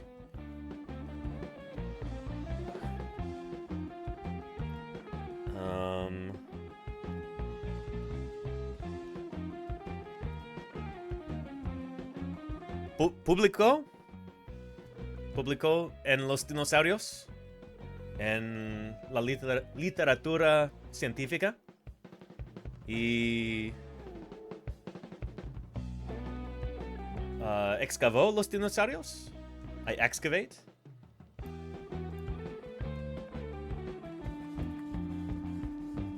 Yo excavó los dinosaurios también. Lo siento, mi español no es tan bueno. Soy puertorriqueño, pero vivo en California, en la área de la bahía de San Francisco. Y mis ancestros son de Puerto Rico, pero no hablo español tan bueno. Mi vocabulario no es fantástico.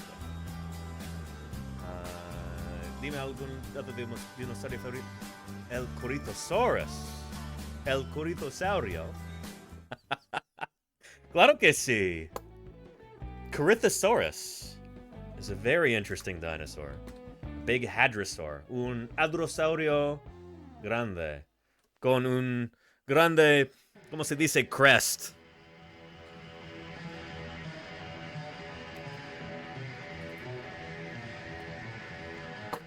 Corythosaurus is one of the better known of the Lambeosaurine hadrosaurs. Hay dos grupos primarios del hadrosaurios. Los hadrosaurines y los Lambeosaurines. Corythosaurus es un Lambeosaurine. Los Lambeosaurines tienen crests grande, oftentimes.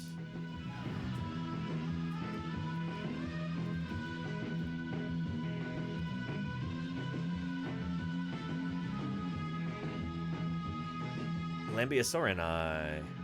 Claro que sí. Parasaurolophus, Lambeosaurus, Chindausaurus, Hypacrosaurus. Those are all Lambeosaurines.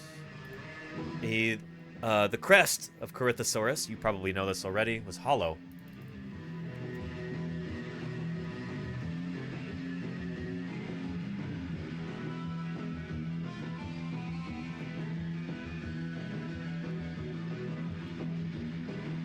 Here is a scientific paper looking at the interior of the crest of Corythosaurus. These are nasal passages. Son, ¿cómo se dice hollow? No son sólidos, los crests. The opposite of sólido.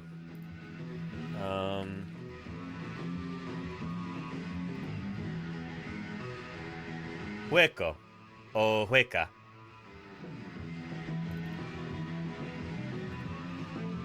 La cresta es hueca.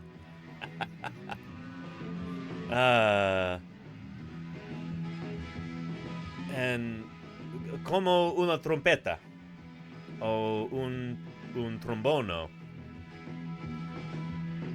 Uno instrumento musical. La cresta. Como en Corythosaurus or Hypacrosaurus. This looks more like Hypacrosaurus. Or Lambeosaurus or Parasaurolophus. These animals used these as a resonating chamber for communication, we think.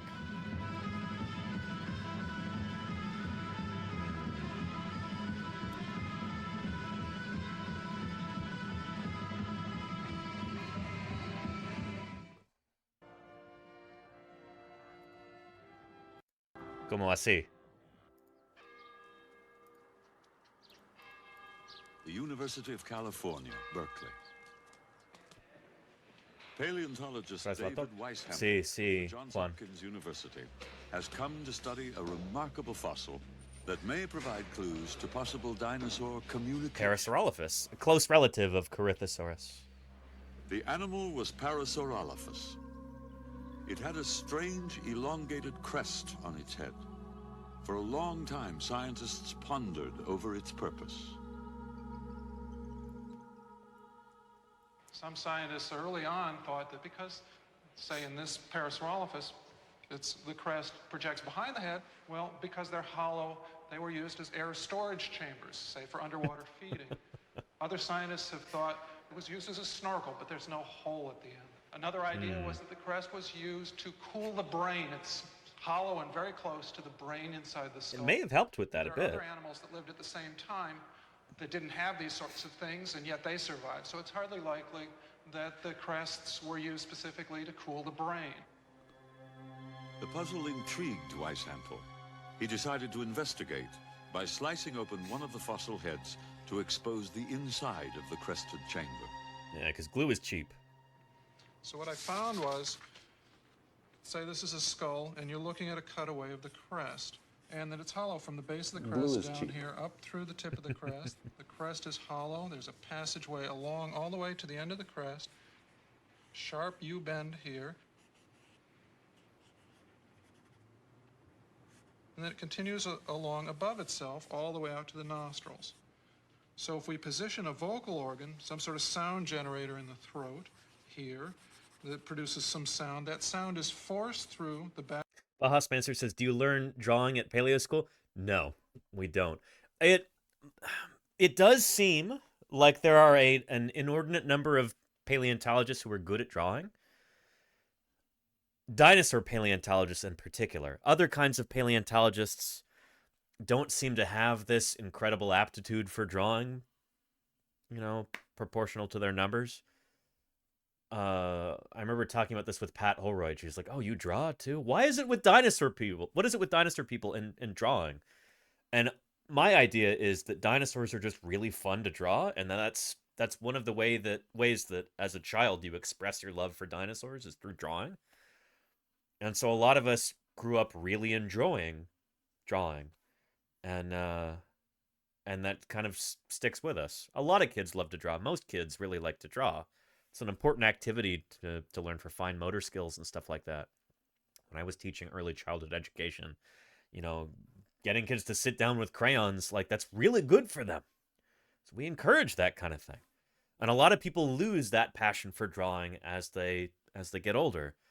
But dinosaur kids, oftentimes we never lose that passion for drawing.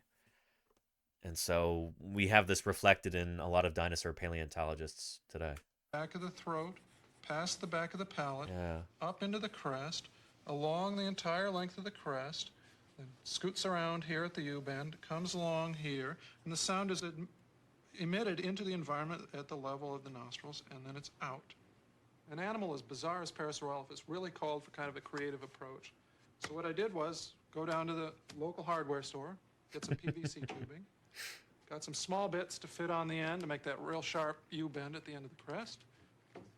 Fashioned myself kind of a creative little mouthpiece where the vocal organ is. And when I was done, what I got was, believe it or not, this model. Oh, I believe it. Actually, this is just about the size and shape of the crest of these rather bizarre animals. And what you'll be hearing next... This is a fancy dirter, isn't it, Harry? Yeah. ...is the sounds that these dinosaurs made. Steely Dan says, once again, very expensive model. Oh yeah, spared no expense. This right here must have cost at least as much as the Large Hadron Collider. Probably twice as much. Because this, you know, actually loops around. It doesn't just go in one direction. It's got to be at least twice as expensive. Some 75 million years ago.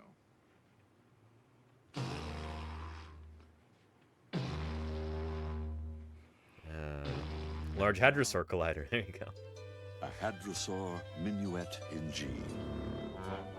Glue is cheap. But paint, yeah, paint is expensive, HD.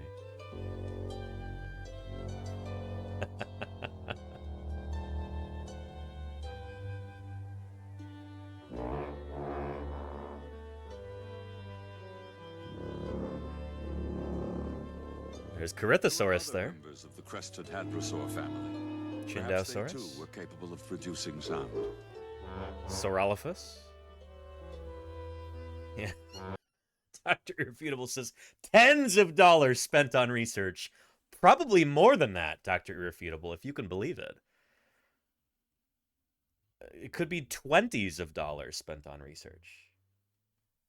It boggles the mind, you know? And those dollars were hard won.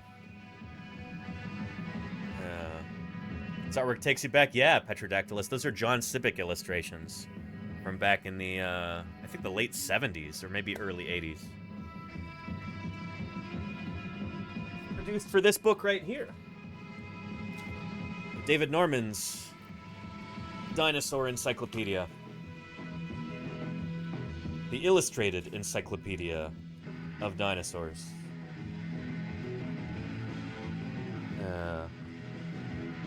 There you go. Looks a bit more brightly colored in mine, which is nice. Yeah, and there is Corythosaurus right there, like Juan was asking about. Very nice. So Corythosaurus is named after Corinthian helmets.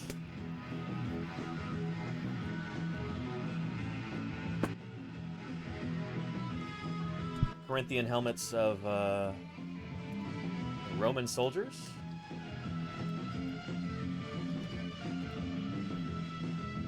Corinthian helmet with plume. There you go. Apparently you can purchase this on Amazon. Although that's, I think, an egregious example of stealing valor. Look at this graph. Big Bob. What a graph. Holy cow. Thank you for that. And thank you for the follow. Welcome to Paleontologizing. Let's see now. Tell me some information about Dimorphodon. I don't know very much about Dimorphodon. Juan H. Arizona, but I can tell you a little bit about this animal.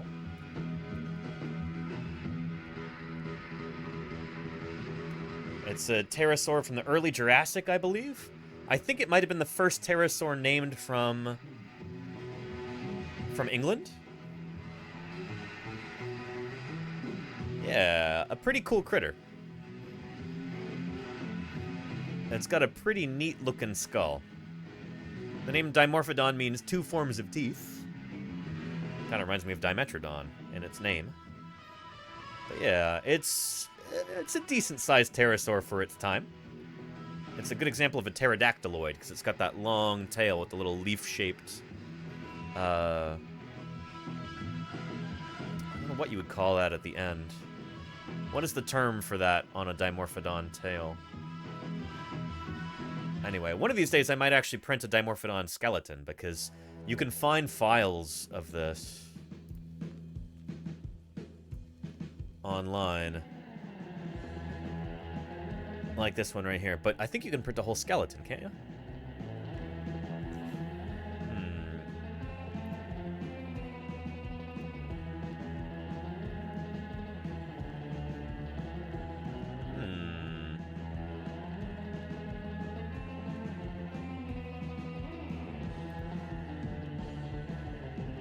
Yeah, there we go.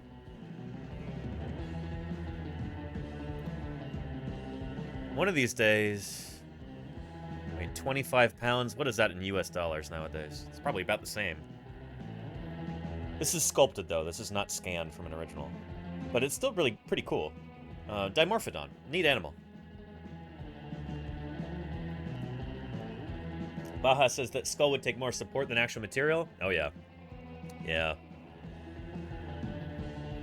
That's how it goes sometimes. Yeah. Anyway. An A to Z guide, dinosaur. Oh, Michael Benton. Oh, nice, Bet Mether. Cool. Michael Benton's got a different dinosaur book out recently. That's pretty decent. Yeah. Anyway, yeah. And Dimorphodon was the most ugliest pterosaur design in Jurassic World. Yeah, they really did that poor animal. They did it dirty in Jurassic World. Dimorphodon would have been such a prettier animal in real life and would have looked way cooler than it did in Jurassic World. I'm like, this is a pretty decent... Actually, this would be really lovely to print. That Dimorphodon model there. I think I just really like the paint job. It's beautiful. Yeah. I wonder if I can... I don't don't know if that's available for purchase, or I'd think about getting it. It's really nice. Yeah.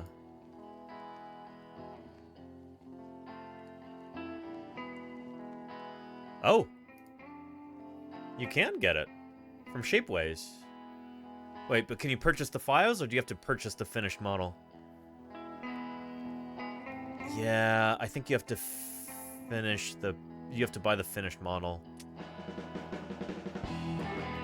That's disappointing. And it was discovered by Mary Anning in 1828. Nice.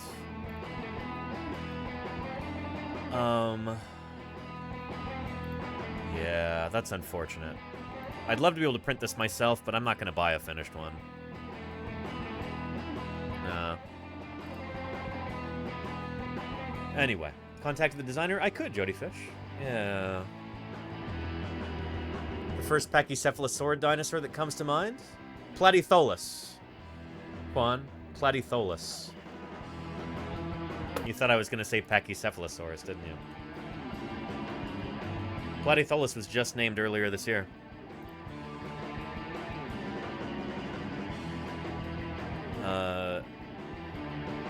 And I just ran into the guy who described it on Tuesday, Mark Goodwin at Berkeley.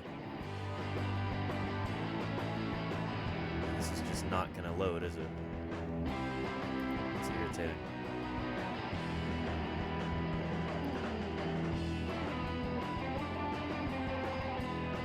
There we go. Yeah.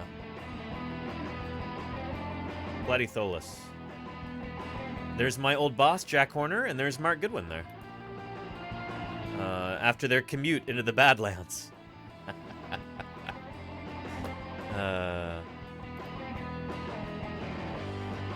Here's that paper on Platytholus. New Pachycephalosaur from Hell Creek.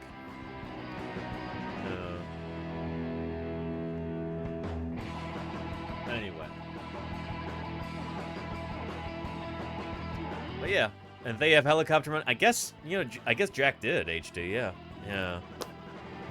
Jack is friends with George Lucas and Kathleen Kennedy and all these other people. He usually does not have difficulty finding money for stuff like that, but he wants it for it. Anyway, let's get back to this video here, and let's get to where Kirk Johnson is going to start talking about plants. What happened after the explosion? No one is sure. One theory says the explosion touched off a worldwide firestorm. Yeah. One researcher did find large amounts of carbon in the iridium layer in both Denmark and New Zealand. Perhaps the signature of a global holocaust. Some scientists think the explosion touched off a tidal wave a half a mile high.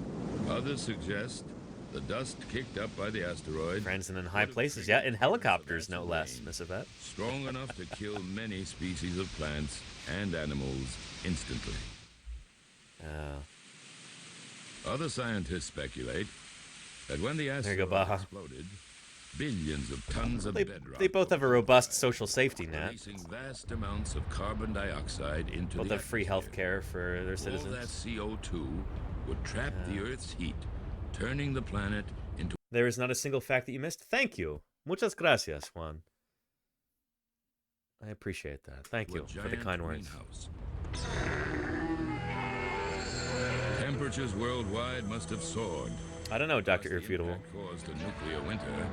In this scenario, dust clouds and smoke would have cut off sunlight and plunged the Earth into cold darkness. Plants would stop making oxygen. Life would slowly end.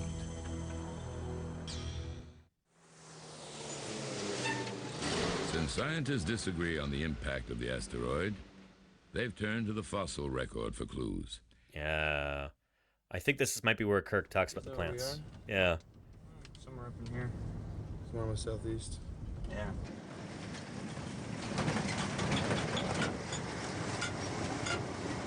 The Badlands of Montana and North Dakota have attracted fossil hunters intent on solving the mystery of dinosaur extinction.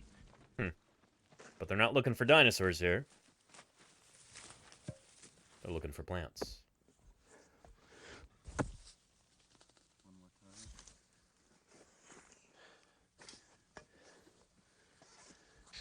Dinosaurs are sexy. There's no question about that, but they're quite rare.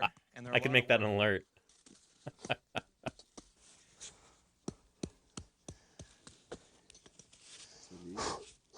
Fossil leaves tell you a real different story. They give you the context. I mean, if you look at the world today, it's a green planet, and plants cover the surface of the Earth. Plants are living in environments and responding to them, so you can learn quite a bit from the world from looking at the plants. Not only that, but since plants are common on the landscape, they're common as fossils. And we've done counts in modern forests and found that you get, for instance, in a single forest, there are 10 million leaves produced per acre per year. Holy cow. So looking at the fossil plants really gives you a window into the late Cretaceous world that is more informative than just looking at the animals. And so by looking at those plants, we can tell what the climate was like there.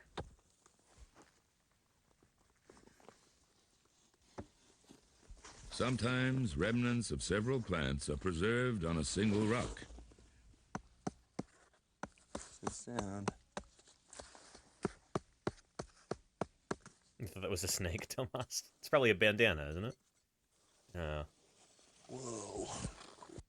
And Juan says, how good do you consider the designs of the dinosaurs in Jurassic World? Mostly not very good, but we're going to talk about that in just a few minutes. Yeah, we're going to get into our Jurassic World Evolution 2 discussion in just a few minutes. From a water lily and a magnolia-like plant may appear side by side. Over the last decade, Johnson has collected more than 30,000 plant fossil specimens. Wow. Wow. And they tell us a tremendous amount about what the environment was when Tyrannosaurus rex and Triceratops wandered around in western North Dakota. You look at this leaf, for instance, it's got a smooth margin, an elongate pointed tip, and that's the kind of leaf you find today in tropical rainforests, areas that have a lot of rainfall and ample temperatures. They don't get too cold in the winter, and there's always water around. It's really different than what it is here today. Now it's a... There it is right there, chat. This is the clip that I was trying to find for you about how we tell what the climate was like at the end of the age of dinosaurs in places like North Dakota or Montana. Here. Got a smooth Triceratops wandered around in western... Johnson has collected more than 30,000 plant fossil specimens. Let's play this again real quick for you, just for emphasis. And they tell us a tremendous amount about what the environment was when Tyrannosaurus rex and Triceratops wandered around in western North Dakota. You look at this leaf, for instance, it's got a smooth margin, an elongate pointed tip, and that's the kind of leaf you find today in tropical rainforests, areas that have a lot of rainfall and ample temperatures. They don't get too cold in the winter, and there's always water around. It's really different than what it is here today. Now it's a desert or high plains. 66 million years ago, this was probably a broken subtropical forest.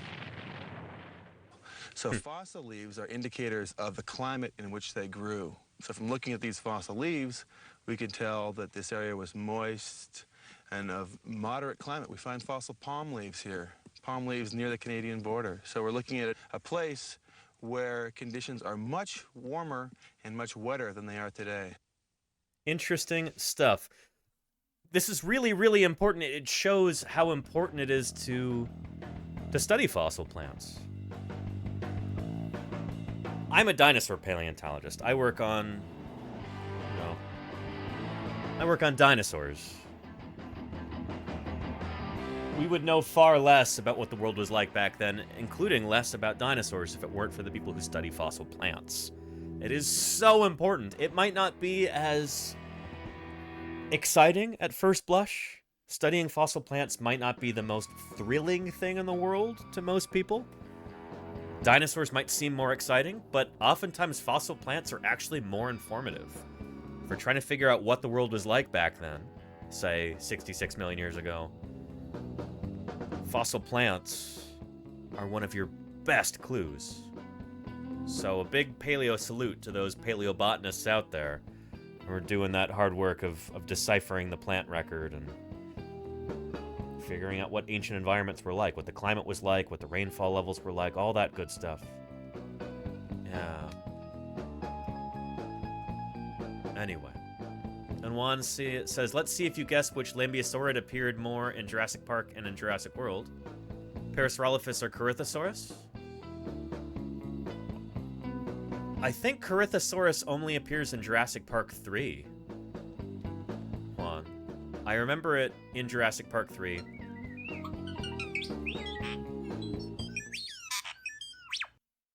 Amelia Bedelia, thank you for the 21 months of support. I really do appreciate that. Thank you, thank you. However, Parasaurolophus appears in Jurassic Park in 1993, and The Lost World Jurassic Park in 1997, and also in Jurassic Park 3 in 2001. I'm not sure about the Jurassic World films. I never really paid much attention to them. But yeah. Anyway, is this a reverse Who Wants to Be a Paleontologist? Juan is just very curious, so I'm trying to engage him. SB, yeah. Yeah, this is fun. Anyway, I promised everyone, like we have in the stream title today, we'd be talking about Jurassic World Evolution 2's new dinosaurs. So let's get into that, shall we?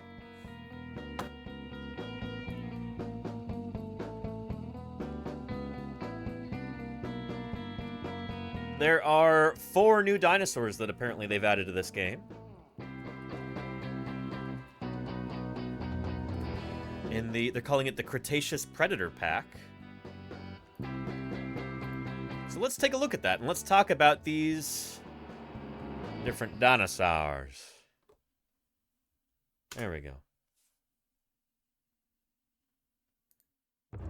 Alerting all park managers. Prepare to introduce some new powerful predators to your park. Well.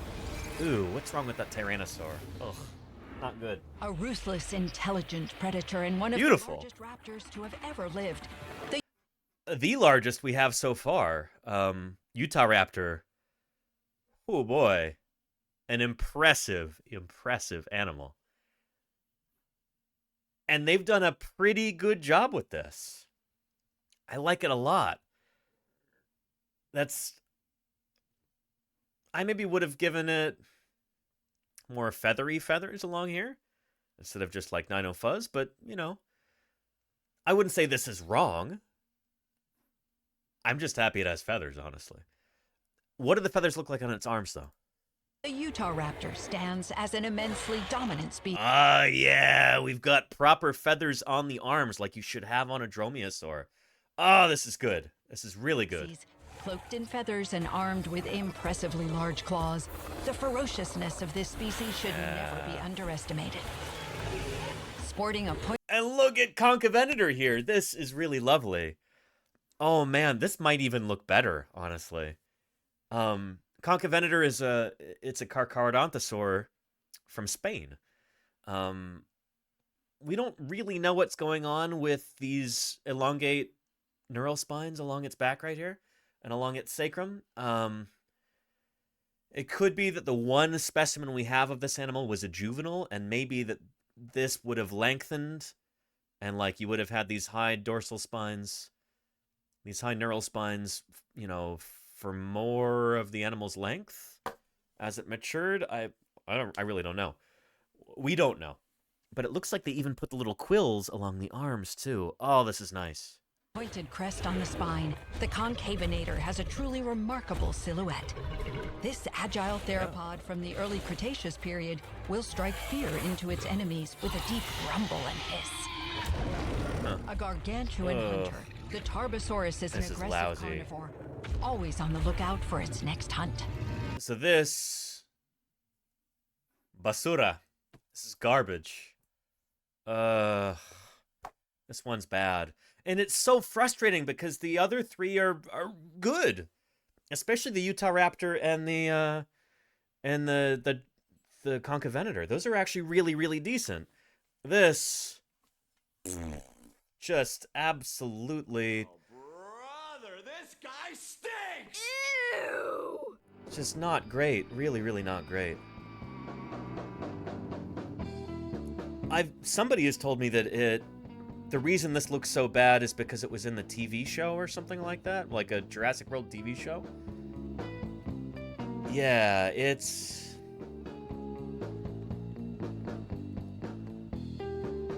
really not good. The animated one? I don't know, Ridla. I don't really follow these things. But maybe. Yeah.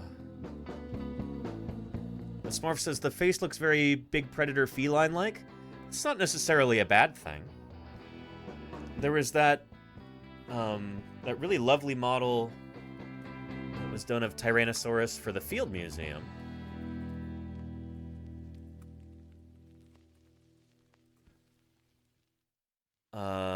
Yeah, it's supposed to be a model of the Sioux specimen from the Field Museum. And she has got some very cat-like eyes, which, I think really adds something. They almost remind me of, like, a tiger's eyes.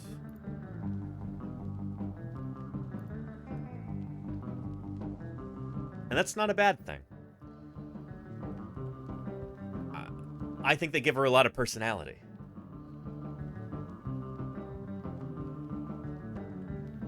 So, being feline-like isn't necessarily a bad thing. This is just the wrong way of going about it. Yeah. Anyway. Oh, it's more the head shape on that one in the DLC. Huh. Yeah, anyway, Tarbosaurus didn't actually look like this. It looks like they basically just used their Tyrannosaurus model, like the original Jurassic Park one, and just... they got really lazy and just tweaked it a little bit. Like, oh, that's Tarbosaurus. Just not ideal. Possessing a sharpened, spiked ridgeback and a set of... Yeah, we don't have any evidence of this. Nor do we have evidence of crocodile-like osteoderms. Again, garbage. Serrated teeth, it is capable of delivering devastating terror upon its prey. The Gigantoraptor, a hugely impressive species that will certainly not be bad. a sizable contribution to your park. It's not great, Draped in feathers, but it's this not bad. species displays fierce aggression, and its incredibly strong limbs are capable of delivering bone-crushing blows. Okay, yeah. It's not the worst.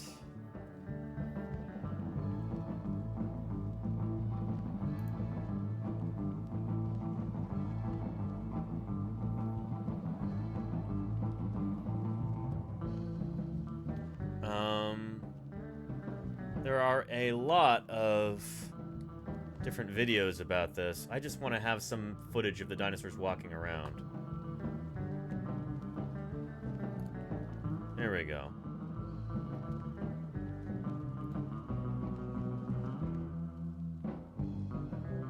We'll see if this ever loads. Let's see. Jurassic World Camp Cretaceous trailer. That's the series. That's okay. Right now we're going to stick with this one. Yeah.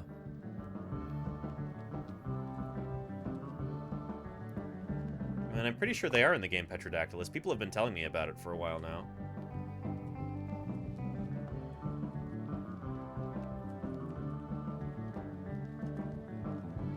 Alright.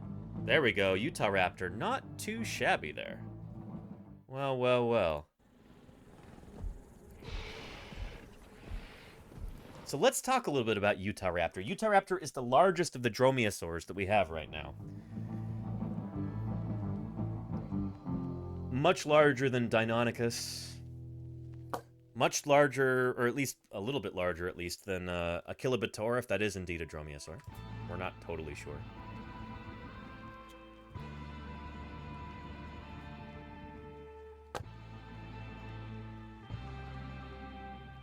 There we go. Dromaeosaurs are a really cool group of dinosaurs. These are the raptors of Jurassic Park fame. The Velociraptor from Jurassic Park is actually Deinonychus. We've talked about this many times on this channel, but that's the reason why you have Velociraptor being dug up in Montana in the first Jurassic Park film, and the third one. Is because it's actually Deinonychus. That is a Deinonychus skull right there. That is the same skull that you see in the Jurassic Park series. Velociraptor looks a lot different. It's smaller, it's got a lower, slimmer snout, like this, more dorso-ventrally compressed. It's also from Mongolia. That is Velociraptor. This is Deinonychus. This is Utah Raptor right here. This is the largest of the dromaeosaurs that we have so far. A really impressive animal. It's the state dinosaur of Utah. And it was discovered and named by friend and colleague Jim Kirkland.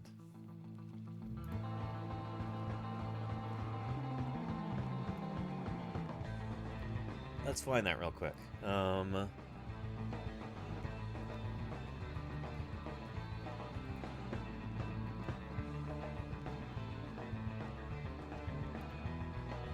There we go.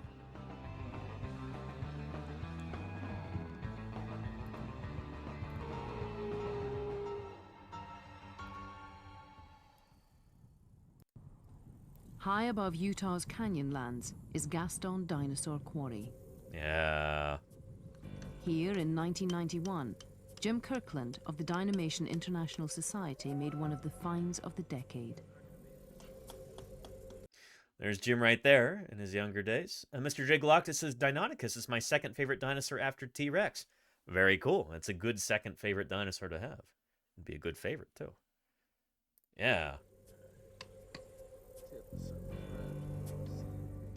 But it was a discovery. There's a claw there. Did not happen. Holy cow. Jim was packing up to leave for the season when he spotted something sticking out of the rock. And how does that... Why is it always the case with dromaeosaurs? Whether it's Deinonychus or Utah Raptor. It's always when you're packing up to leave at the end of the season, do you find the claw, you know? Oh, man. And... We came in search of dinosaurs, but we bit off more than we could chew! Holy cow, Jack's Facts. Jack's How are you Facts doing? and their 5 raiders should have taken a smaller bite. Welcome, Jack's Facts. How did your stream go? I hope it was excellent. What were you talking about today? Tell me about it. It's good to have you here. And welcome back to Paleontologizing. If anybody's here for the very first time, let me do like a station break real quick. Welcome to Paleontologizing. Sorry about my office right now. I'm in the process of moving, so it doesn't look like it should right now. My camera's all messed up too. Whatever. But my name is Danny Anduza. I'm a dinosaur paleontologist. I'm here on Twitch trying to do some good old-fashioned science outreach. Talking about dinosaurs, talking about natural history, talking about why you should care about fossil science and about science in general. That's what we're all about here, so if you've got any questions, please ask them. And it's an honor to have you here. It's an honor to have you raid Jack's Facts. I appreciate that. Good stuff. And doing some science and tech, very nice, Jack's Facts. Cool, cool, cool. Yeah. And it was excellent. We talked a lot about eggs. Oh, very nice, Cliff Alistair McLean. Eggs. As far as we know, all dinosaurs, well, girl dinosaurs at least, laid eggs. So far, we don't know of any dinosaur species, extinct or living, including birds, that gave birth to live young. They all seem to have been oviparous, egg-laying. Yeah. Anyway, yeah. So we are talking about, by popular demand, we're talking about these dinosaurs from Jurassic World Evolution 2.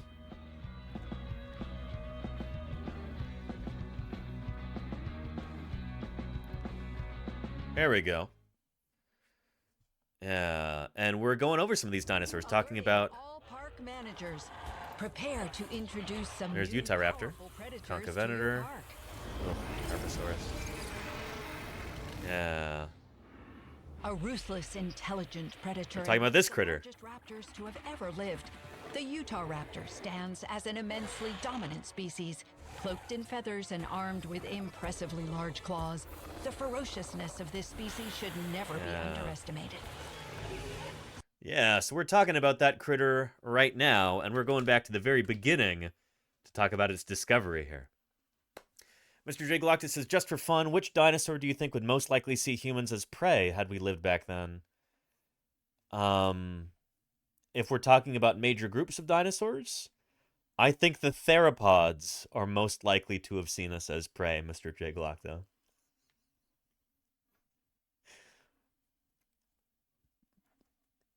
Probably not the sauropods or ornithischians. Probably theropods, I would guess. Which of the theropods I mean? Oh, I don't know that, Mr. J. Galacto. Mononychus. I don't know. A lot of them would have seen us as prey, probably. Maybe. Or they would have been confused by us. Like, why is this mammal so big? And why is it making these noises? I better just step on it to shut it up, and then I'll walk away without eating it. You know? Yeah. Anyway. High above Utah's Canyonlands is Gaston Dinosaur Quarry. Here in 1991, Jim Kirkland of the Dynamation International Society made one of the finds of the decade. Yeah. Check out that claw. Ah!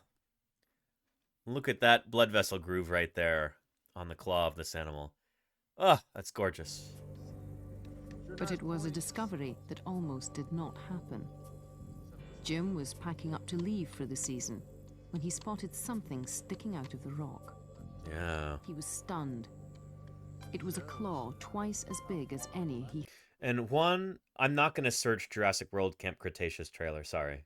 I'm not going to get derailed too much on this. We've got to kind of finish this up. I don't have too long to go in this stream today, so we got to get through at least all 4 of these dinosaurs. Ever seen. All that remained was the core. Covered in horn, the claw would have been almost 30 centimeters long. Look at that. Enough to shave with. It would not have been sharp enough to shave. Do you know how sharp something has to be to shave with? They're not sharp like a razor blade. You know? It would be like trying to shave with I don't know, with an ice pick or something. It's sharp at the very tip of it, but it...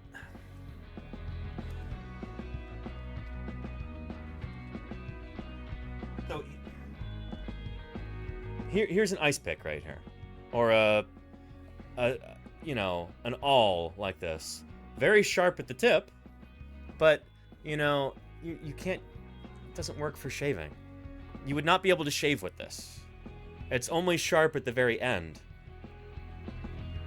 It's not like a knife, you know?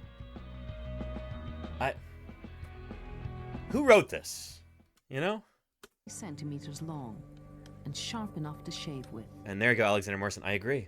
Not Kirkland sharp enough to had shave found with. A super predator, the largest of its kind, a genuine Terminator. It was christened Utah Raptor. At 20 foot long, about 1,000 pounds, 12-inch claws, killing claws on its feet, 10-inch long blade-like claws on its hands, teeth 2 inches long, the most sophisticated system of balance, the largest brain of any animal of its day. Utah Raptor was the most dangerous. And Juan H says, I have to go now. It was a pleasure. Thank you for being here, Juan. And I hope you come back soon. Have a good rest of your day. Un buen día. Thank you for being here. Dinosaur around. There's nothing it couldn't take on him. Could any creature defend itself against a murderous hunter like Utah Raptor? To do so would require impregnable body armor, jagged spikes, and a weapon powerful enough to take out an attacker in one blow. Like Gastonia. Anyway, Utahraptor is a really cool dinosaur, and we had the pleasure of asking Jim about it firsthand in the field this summer. I wonder if I can find that video real quick. It'll be one of our Utah streams, obviously. I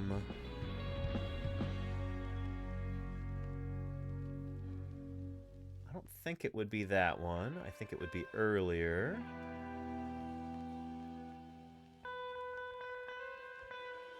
Maybe this one.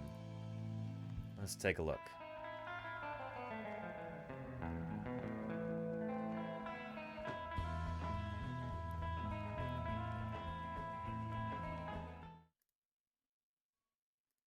There we go. There we go. Let me know if you can see and or hear. There we go. You're ready for it. Welcome once again to the desert of eastern Utah. Out here kind of near the town of Moab, if you know where that is. And we're out digging dinosaurs right now and streaming it. Welcome to Paleontologizing. My name is Danny Anduza. I'm a dinosaur paleontologist. You probably know already that a paleontologist is a scientist who studies fossils to learn about the history of life on Earth. I study dinosaur fossils in particular, and that's exactly what we're digging up here with the Utah Geological Survey. Yep. Dr. Jim Kirkland, the state paleontologist of Utah, has joined our crew. He's, one of our fearless leaders here, him and Don DeBlue. Jim just showed up last night, and he's going to be here, I think, for pretty much the remainder of our time out here. So, yeah, if you ever wanted to ask the co-discoverer and namer of Utah Raptor about that animal, or about Gastonia, or various other Utah ankylosaurs, or really anything at all about Utah dinosaurs or Utah geology, I don't know. I'd be hard-pressed to find anyone else on Earth who knows more than Jim does. So, you're in for a treat today. And let's get to that part, talking with Jim. I don't know if I actually... Oh, there we go. Yeah. Excellent. That keeps it pretty simple. Yeah, one that small, you don't have to bother. So I would Yeah. just, you don't need to put any paper towel on that side, just take another layer of Persona and cover it, and you're good to go. Okay. Let's see. Yep. All right. Nobody knock over the camera there. Hi, folks. Watching an old man moving. All right. We got to interview Jim again on here sometime. Can't replace my knees to make it better. For those of you who don't know him, this is Dr. Jim Kirkland, the state paleontologist for the state of Utah. And, Jim, did you just name and describe Utah Raptor, or did you discover it as well? What's the... Well, I discovered right into it. The first bones at the Gaston Quarry. Gotcha. So you're co-discoverer, I guess, yeah. Yeah, there were things that just no one knew about. Right. You know, Yeah. and there's probably pieces that are in private collections that we don't know about still. Right, yeah. You know, I mean, the stuff I discovered at BYU, had a drawer of pieces, and it was like theropod indeterminate. And with determinate, you know, because it's like, this is Utah Raptor. So people had been digging up It's pieces of this it's thing for a long animal. time. Yeah. But, let's see. This one. Displacer says, I read something one time that today's mammals would be much stronger pound for pound than dinosaurs based on bone density. Any truth to this? I don't think so, Displacer, no. I mean, they're more dense, but that would count against mammals. If you're lightweight, but still strong, then that makes you stronger pound for pound. Mammals are like dense and heavy. And it's therefore likely so I think it's we're the here opposite. today because Yeah. by the luck of the draw, dinosaurs who had been dominant over mammals in ordinary times got felled in a mass extinction. Thank you, the Raven, for the 11 months of support. I really appreciate that. Thank you, thank you. Try to wrestle your glasses away from a crow sometime. Yeah, Claire Brewer. There you go. Nice. So Jim very kindly brought along some props from Salt Lake. Yeah, okay, there's nothing there, but... Jim was excited about this, which makes me really happy. By the way, Dan, thanks, Phil.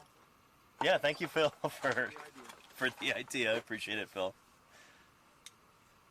And that is not... Jim's looking for his Utah Raptor claws. Deinonychus, but I know this is. Nice. This is a cheap cast. Yeah. Of Yale's type specimen of Deinonychus. Right, so this is the Velociraptor from Jurassic Park. And this critter here. the third dromaeosaur ever described. Uh-huh. Yeah. Dromaeosaurus. Yeah, because it would be, I think it would be Dromaeosaurus, then Velociraptor, then Deinonychus, right? Velociraptor, Deinonychus.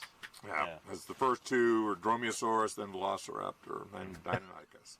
The Deinonychus is quite a bit bigger, because if you want to see... Let's bring the camera closer, actually. That'll be good. Want to see a Velociraptor? There's a claw Velociraptor.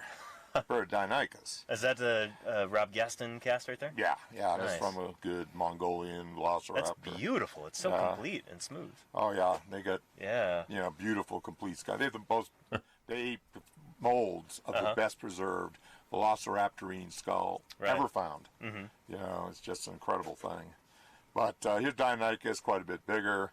One of the things that's really characteristic of these guys is the asymmetric blood groove. Yeah. You know, you have to supply the blood to the tissues growing the claw. And, you know, what is this? This is not a claw. That's the ungule. These are the unguals. We all have 20 of them. It's the bone under our fingernails. That's, the you know, our unguals. Yeah. And that's what you've got here. You have fossil unguals. But that blood vessel that goes down the claws. Yeah.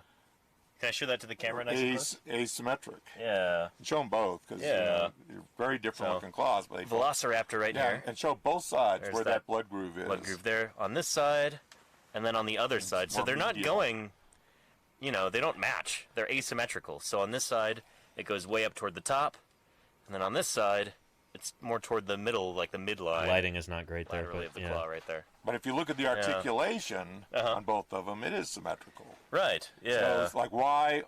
So Mr. Jigloctus says, how much bigger would the claws be when it was alive? Oh, you'll see. Jim has got a model to show us Is about that asymmetrical? Uh-huh.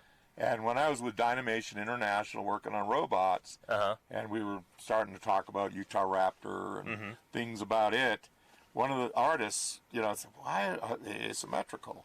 And you notice how thin side to side these claws are. You know, in this part of the claw, on most theropods, it's as wide as it is deep. You know, and the grooves are symmetrical. In fact, let's look at Allosaurus. Yeah. Here's an Allosaurus I dug up some years ago.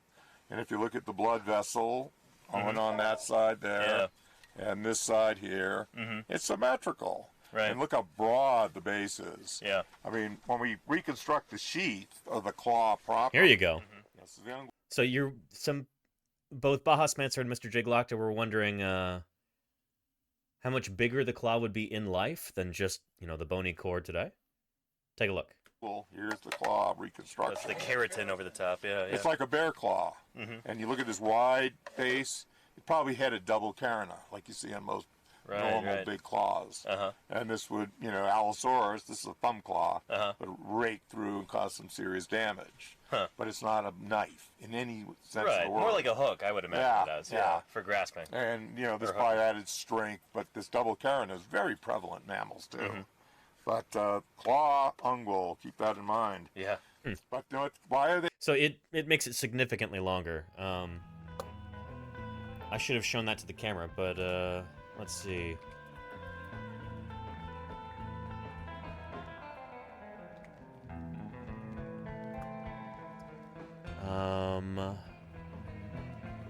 Trying to find you. Let's try baryonyx.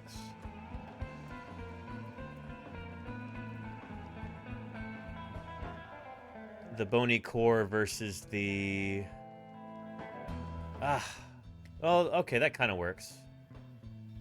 Yeah. So you've got the bone and the claw there, the ungule in yellow, and then you've got the sheath over the end. It would have made it much longer. And you can basically figure out the length of the claw by kind of tracing that blood vessel groove and then drawing some lines off of that. Denver Fowler actually had a pretty cool method for doing that. It's neat stuff. Yeah. Yeah. Mr. Vet says we have a double nail. No, I mean what Jim was saying there was the carina are like the corners on the bottom. And so rather than just having one at the bottom, instead there's two. Here. but it's not a knife in any sense of Right, the word. more like a hook, I would imagine it as, yeah. for grasping. And, you know, this Or probably added strength, but this double carina is very prevalent in mammals. So at the bottom of it is like flat. So like along the underside of the curve, it's almost flat, and so there's like two corners at the bottom. So it would look like this in cross section. So these, I think, are the carinae, like he's talking about. Carina is usually a term that we use for teeth. It's like the cutting edge of the tooth. Yeah, but on these guys, they would have one on either side, like we have on mammals. So like a cat claw looks like this in cross section, where it's got like two corners on the underside like that. So like, you know, if this is the claw like this,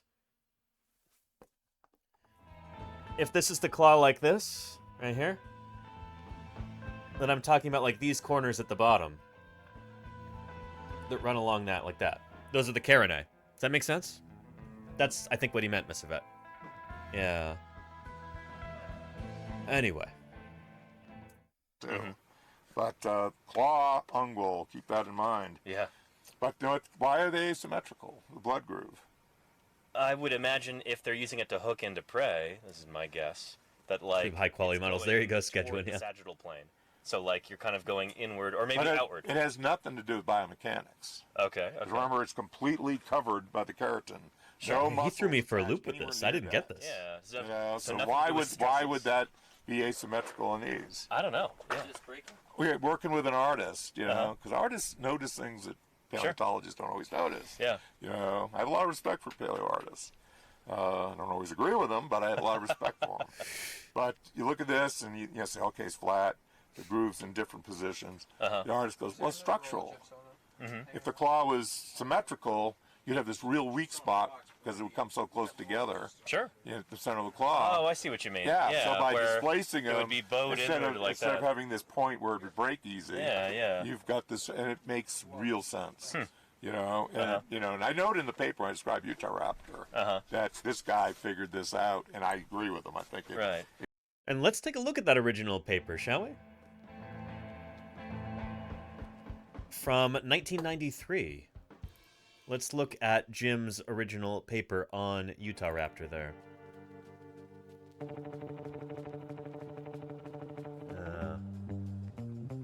Let's dig this up here.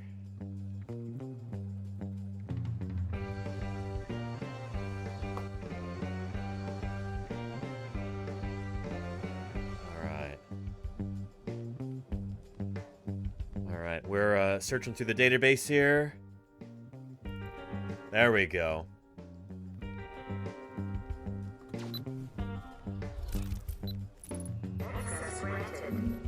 Very nice. The original descriptive paper of Utahraptor. So here's one of the first illustrations of this critter by Michael Skrepnik. This is 1993, so we didn't yet realize that these animals should have feathers all over their bodies. Nowadays, if you were to reconstruct a Utahraptor without feathers, you'd be doing it completely wrong. Which is excellent that they got that right here in Jurassic World Evolution 2, so good on them for that. Well, here we go. Yeah. Can I search text in this? No, unfortunately. Yeah. Good stuff. The claw should be illustrated right there. Excellent. Yeah. Nice.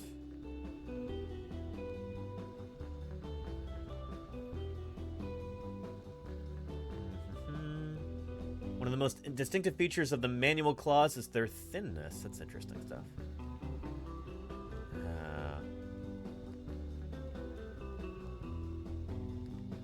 Holy cow, look at that. And I think I actually have a file for this. I honestly should have printed this today. I wasn't thinking. Instead, we're printing this ammonite. But maybe I'll print this on Monday. The Utahraptor claw. Jim gave me access to one of these, and I was able to photogrammetrize it. There we go. Yeah.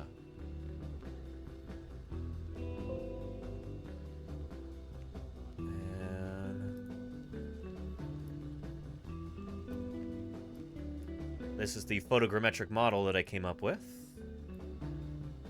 And let's just clean that up. Let's get rid of the base there. Let's flip this over a bit.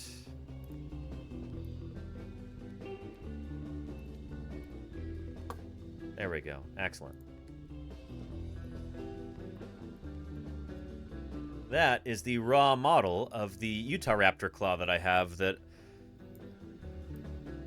if I hadn't been so scatterbrained because I'm in the process of moving right now, I would have printed this today rather than the ammonite.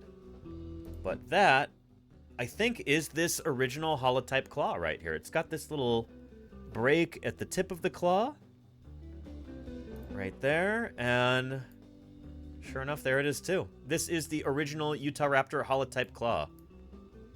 Very nice. It should also have this fracture right here.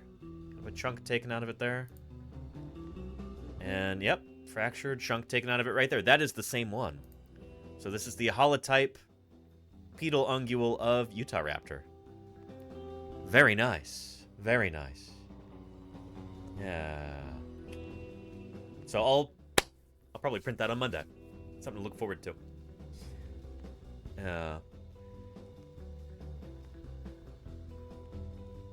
And Displacer says, so is yours or Jim's pronunciation of Deinonychus correct? You know, it's a tomato-potato situation, Displacer.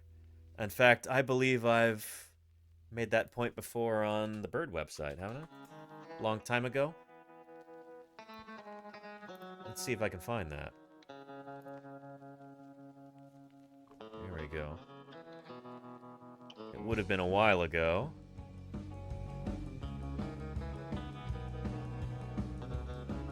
Past summer's fieldwork. Wyoming fieldwork. Conference in Wyoming. There's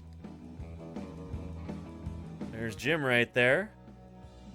Pointing out across plains in Utah. But yeah, Deinonychus. I hear in the UK, Deinonychus is the more prevalent pronunciation. Deinonychus is more common here in the States. But both Jim Kirkland and Jack Horner say Deinonychus. I kind of wonder what John Ostrom would have pronounced it as. I think he also said Deinonychus. And he named it, so if there's one that's more correct, it's probably Deinonychus. But it really is a, you know, I think it's kind of a tomato-potato sort of situation. Whichever one you like. I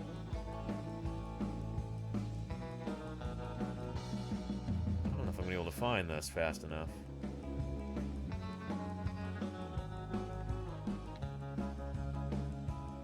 It's not that great anyway. It's just a Deinonychus skeleton holding a tomato. If I could pull it up really fast, it would be worth it. But we're just spinning our wheels here now.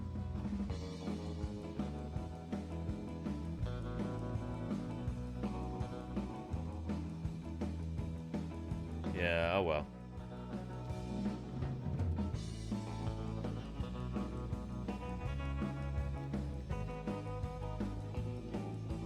That's okay. Oh, this is funny, though.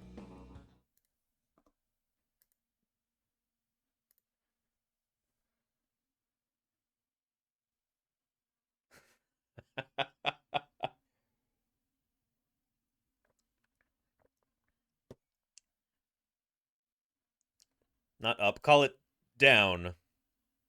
Gotta love climate change.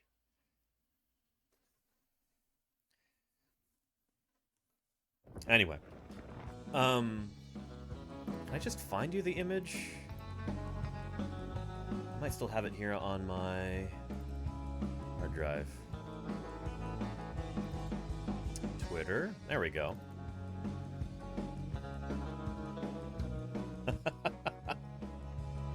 Tomato, tomato. Deinonychus. Yeah. If you pronounce Mononychus the other way, it sounds like the Muppets Mononona. Yeah, Mononychus. I used to say that, actually. But Deinonychus, it really doesn't matter that much. Let's see.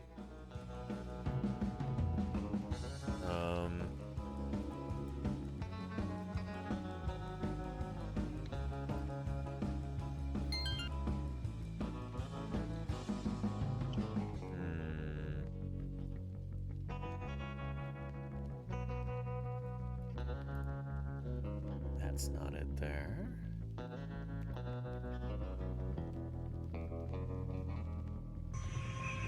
We've got an amazing 70-million-year-old dinosaur egg. And Wow. we preserved. Cool. Yippee. Birds are dead on. Thank you for the 20 months of support. You know I appreciate it. Thank you for keeping me here online for the past 20 months. That's a long time. And I am deeply grateful for that. Thank you.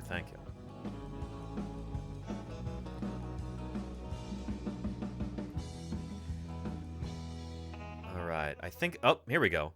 Yeah. Here we go. I really like showing this clip because when we're talking about the velociraptors from Jurassic Park, they're actually Deinonychus. Well, here's the guy responsible for making that discovery. And let's see if we can find a version of this with subtitles.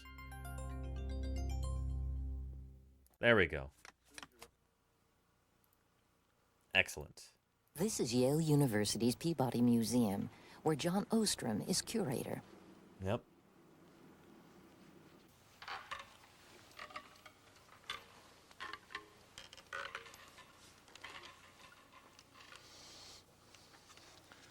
I'd like to introduce you to the largest painting in the world. It portrays time over a span of about 350 million years. Yep. From the Devonian period, back in the Paleozoic, all the way up to the end of the dinosaur era, the end of the Mesozoic. It's called the Age of Reptiles. And that almost transatlantic received pronunciation. The Age of Reptiles. Reptiles. No one pronounces it that way anymore. It's really interesting. Speaking of pronunciation, he said reptiles. Yeah, Claire Burr, reptiles. When you listen to, like, when you watch old documentaries or old news broadcasts, stuff like that, people on the east coast of the U.S. would say reptiles. I don't know if that's... Yeah. Do people in the UK still say reptiles? Or do they say reptiles?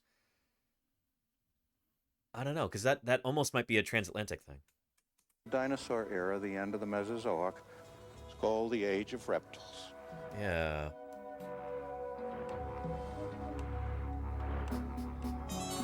Reptile thermometers.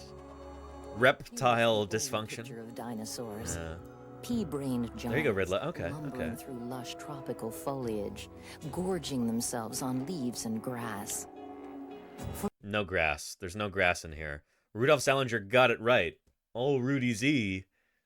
He knew better than to include grass. Because grasses had not evolved yet. He knew that. Whoever wrote this did not know that.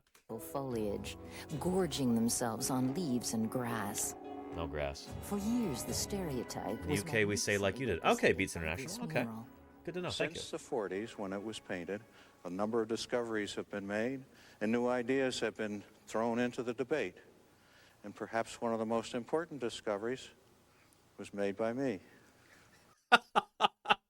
I love how proud he is of this. Because John Ostrom really did help change the way that we think about dinosaurs. His work was hugely influential. He was maybe the top dinosaur paleontologist of his time. One more time, let's just see that. And perhaps one of the most important discoveries was made by me. I should clip that. Oh, it warms my heart. Yeah. It was 1964. John Ostrom recalls that he had been digging for months in Low County, Montana, and not finding very much. Time had run out. His crew had packed up their equipment and were heading for their cars. You know, we've been looking for 5 years before we found anything as exciting as this. Close to where the cars were parked, Ostrom noticed something in the rock. Since his tools were already stowed away, he began to scrape the dirt with his fingernails. This is what he saw first. Yeah. Startling. I couldn't believe what I was looking at. Notice the extraordinarily large claws, sharp, curved, clearly the hands of a predaceous animal. Associated, found very close to this, was this object, obviously a claw, which I thought belonged to the hand because it looks very much like the claws on those fingers. But there was no place for it to fit. And I puzzled over that for some time. But we found the answer. Turns out that that claw didn't belong to the hand at all. In fact, it belonged to the foot. But then something more came to light in our quarry. I love how happy he is about this. I'll show you just a part warms of my it. heart.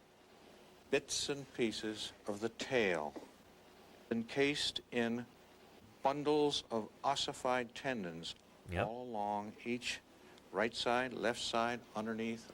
This made the tail completely stiff, like a... So, ossified tendons are what they sound like. They're tendons that have turned to bone. They've ossified. Over the course of the animal's lifetime, they turn from tendon into bone. In fact, actually, strictly speaking, since they connect bone to bone, they might be ligaments rather than tendons. I think tendons connect muscles to muscles, right? Or something like that. Somebody who's better versed in human anatomy than I am can tell me. But I'm pretty sure those are actually ligaments, so ossified tendon might be a bit of a misnomer. Ontogeny. Muscle to bone. Oh, interesting, SB. Okay. Ligaments are bone to bone, right? Yeah, and gastralia. Yeah, gastralia also, Alexander Morrison. They're not true bone. They're something that happens during ontogeny, like HD said. Yeah. Yeah, and Yay for Shan says, that's so cool. Isn't that neat? Yeah, we have this in a lot of dinosaurs. These ossified tendons, which I'm pretty sure are actually ossified ligaments, aren't they? Yeah. Portions of the tendon can become ossified in this process. Osteocytes infiltrate the tendon and lay down bone as they would in sesamoid bones, such as the patella. So yeah, the patella, your kneecap, is also not like a true skeletal bone. It's like, it's a bone that forms as you develop, I think, rather than like being present at birth, pretty sure. And I guess it is actually tendon. I don't know where I heard that it was actually ligament, but I guess it is. I guess it is actually tendon? Huh. Okay. Yeah. And Steely Dan says, for some reason the phrase ossified tendons just sounds really pleasant. It's got a very sonorous, mellifluous quality to it, doesn't it? Yeah. Anyway. Let's get back to Joan Ostrom here. Side, left side, underneath. This made the tail completely stiff, like what I picture as a balancing pole. It kept the animal, helped the animal keep its balance while it was using those sickles on its feet for killing whatever it was hungry for.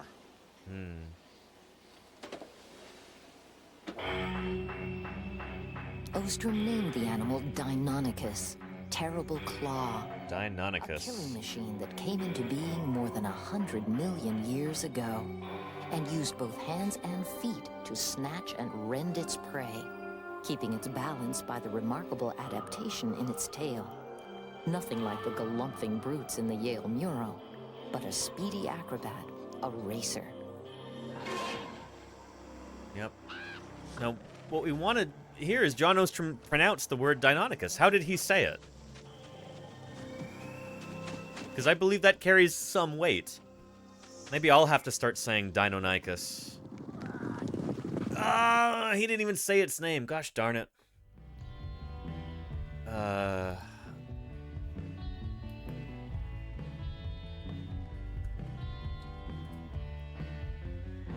Well.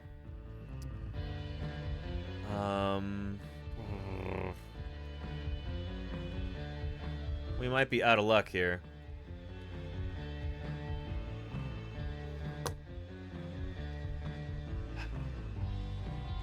Let me search through my archived clips real quick.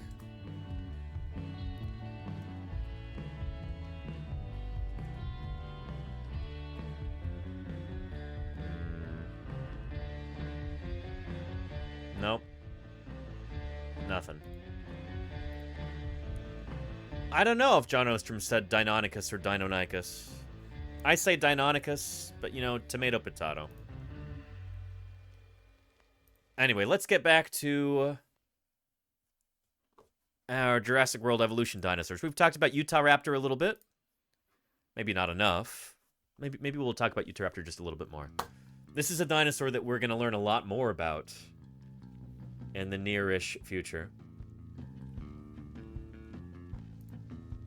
Does Jim talk about it more right here? Oh.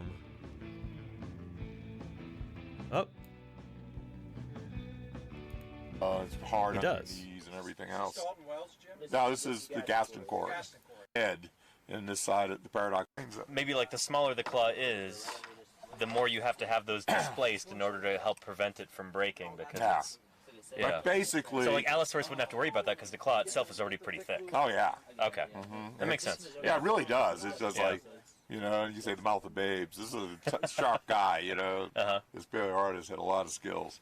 But anyway, you know, when we first were working on the gaston core across the way, the first digging up head Utahraptor. on this side of the Paradox Basin, Cedar Mountain, that we worked. BYU had been working Dalton Wells for 30 years. Before that, you know, as we're digging, I found part of a... And there you go, HD. I agree. Sure. You know, exciting, and I'm working on it, and there's some ribs, and there's a tibia of the theropod. HD says the song doesn't work as well if you pronounce it the other way. Yeah, the Deinonychus song. Likewise for the other song with Diplodocus versus Diplodocus. You're not doing so badly yourself for a paleontologist. Well, thank you very much there, Raptorix. Thank you for the follow. Welcome to Paleontologizing. Sounds like you're in the right place, by the way. It's good to have you here. We're talking about Utahraptor right now. Yeah.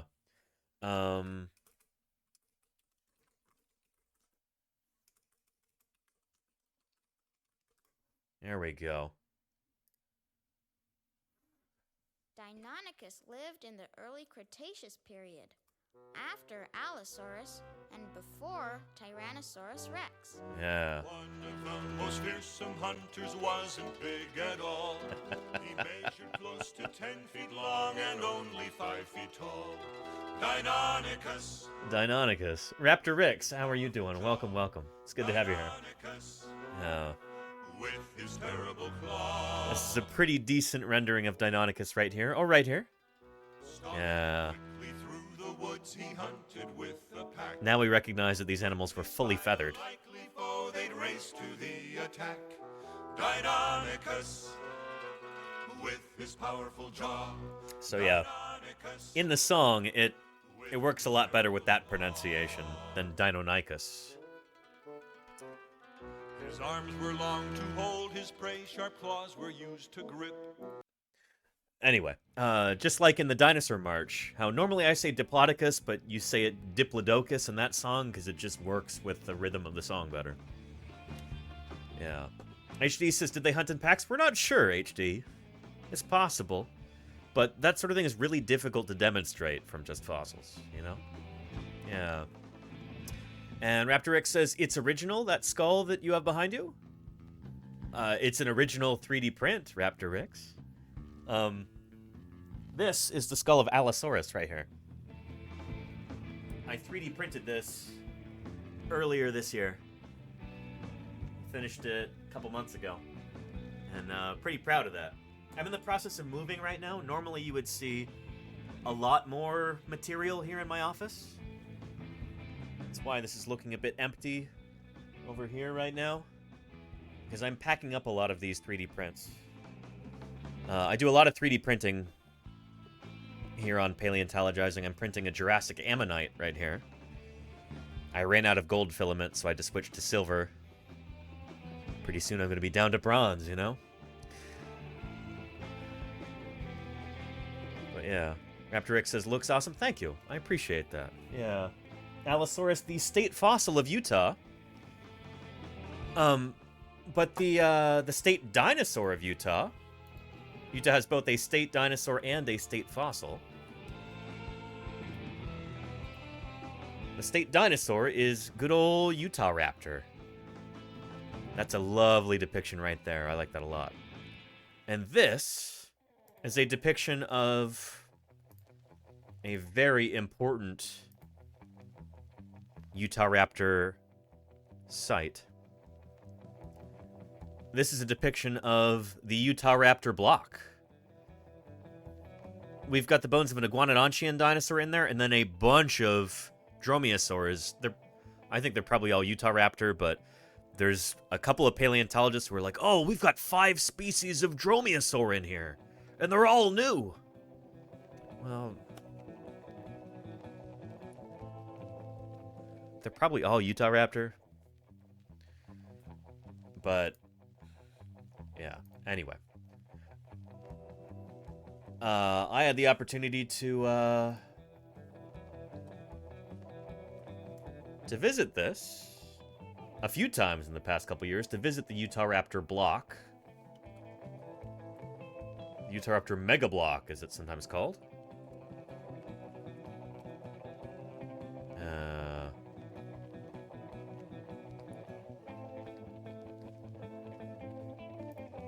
There we go. Here's Jim talking about Utah Raptor. Well, about 10 years ago, I had a graduate student working on the poison strip sandstone, the middle part of the Cedar Mountain Formation, our lower Cretaceous rocks. Stratigrapher, looking at the rocks, said, look for bones. When he turned in his thesis, asked, did you find any dinosaur bones doing this work? And he said, well, there was one thing that looked like a human arm bone. That sounds like a theropod, a little hollow bone. That's always intriguing for us. So we went out there and looked. Very difficult, white bone, so weathers on white rock. But we realized when we finally found it after 4 hours walking back and forth over the site, we had a foot of a meat-eating dinosaur sticking out of the rock.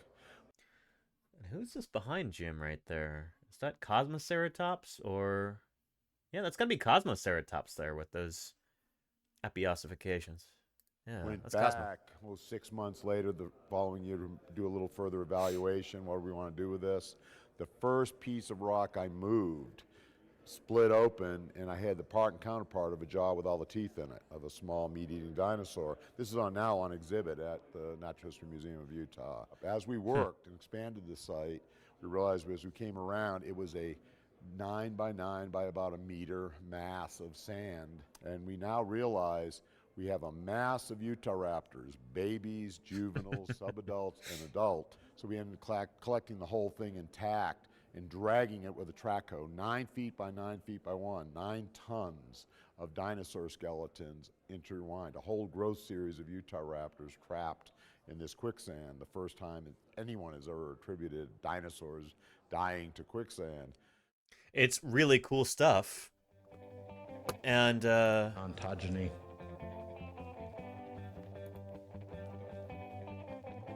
This is now in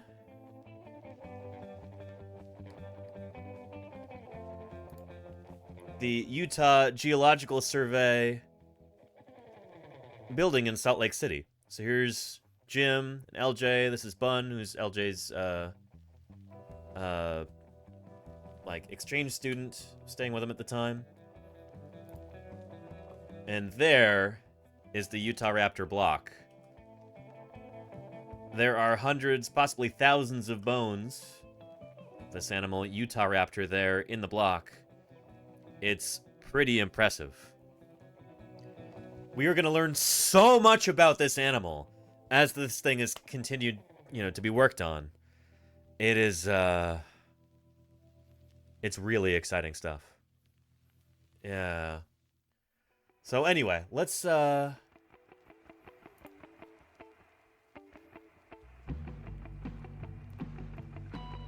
up Utah Raptor here, and let's get into the ferociousness of this species. The Concavenator has a truly remarkable silhouette. Yeah. This agile theropod from the early Cretaceous period will strike fear into its enemies. This is one of the few dinosaurs known from Spain. A gargantuan. Concavenator is a really cool critter also, and we're gonna try and cruise through these because I've got to wrap up this stream in about half an hour.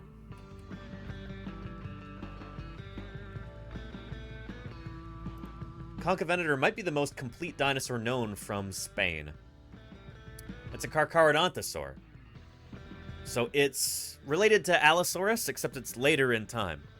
It's also related to Acrocanthosaurus, as you could probably guess, looking at those weird projections along its back like that. Yeah. And I'm actually really impressed, not with this, but with this. Jurassic World Evolution 2's Concavenator is really decent. And hey, Jaded Fairy, how are you doing? Welcome to Paleontologizing. I dig the science emote there. How are you? Yeah. And Nasutoceratops, if you come back on Monday, Juan, we can talk about Nasutoceratops then. But I got to get through 3 more dinosaurs in half an hour here, so we're going to try and stay focused on these right now. Where did that other video go?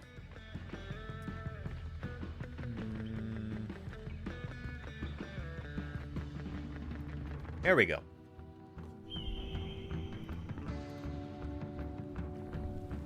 Ugh, not this. That's lousy. Concavenator. There we go. So the name Concavenator means the hunter from La Cuenca in Spain. And I'm really impressed, actually, with their model here. It turns out when the artists that and developers who create dinosaurs for these games, when they have free reign to make them authentic, they usually do a really good job, as they've done here. This is really excellent. I love the coloration on it. I would have made it maybe a bit more brightly colored, but they probably have different color patterns that you can choose. But even like the scales even remind me of what a Concavenator should actually look like. And we'll talk about why that's the case in a minute. Yeah. They did a gorgeous job with it. I think this is the best one, actually, of the 4. The 4 new dinosaurs they have in this game. I think they did the best job with this one. It's really excellent. It's really, really nice. Yeah. So let's talk a little bit about this critter.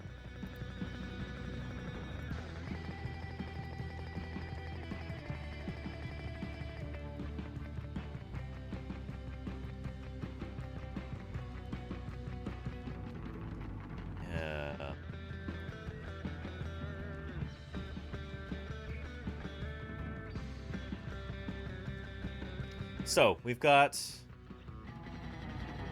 a scientist from Spain here, a paleontologist, Elena Cuesta. And we looked at this when we were talking about Spanish dinosaurs for Spain's National Day. We watched part of this video. Study of the skeleton of Concavenator. First of all is that the elongated neural spine are located gorgeous in specimen the here. Dorsal vertebrae. Fairly complete skeleton. I mean really nice. The gorgeous preservation. Part of the back, and the first caudal vertebrae. That is on the tail, in the beginning of the tail. However, the sacral vertebrae that is in the hip are. So, what function would the hump have? We'll talk about that, Chariot Rick. She's talking about that right now, actually. That structure is so strange. We have a lot of theropods that have elongated neural spine in the fossil record, but nobody have this special structure, and this structure Jaded Fairy, thank you. It's great to have you here. Welcome. Question about how is this hump.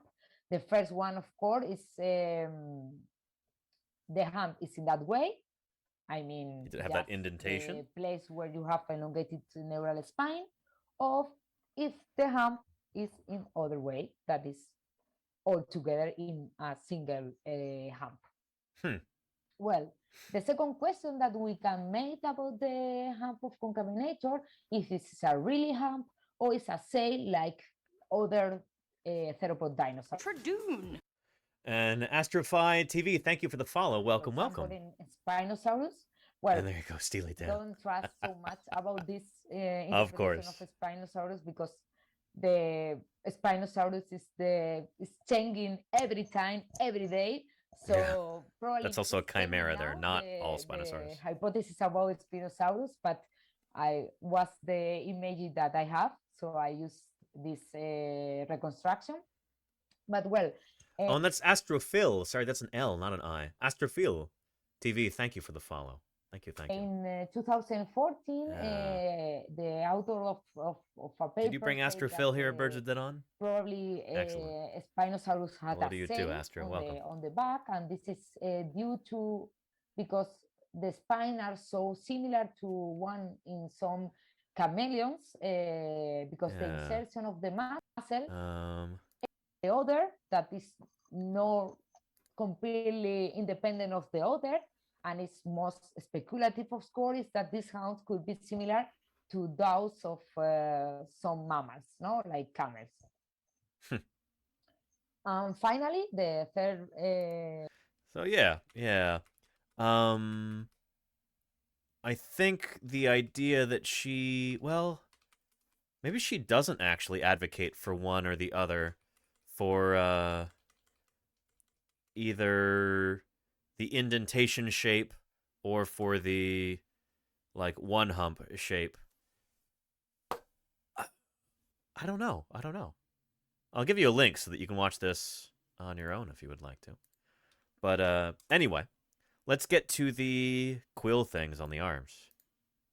The living birds, the quill knobs are scarred for the insertion for feathers of similar structure, like proto feathers, in the arm of the birds, of the wings of the birds.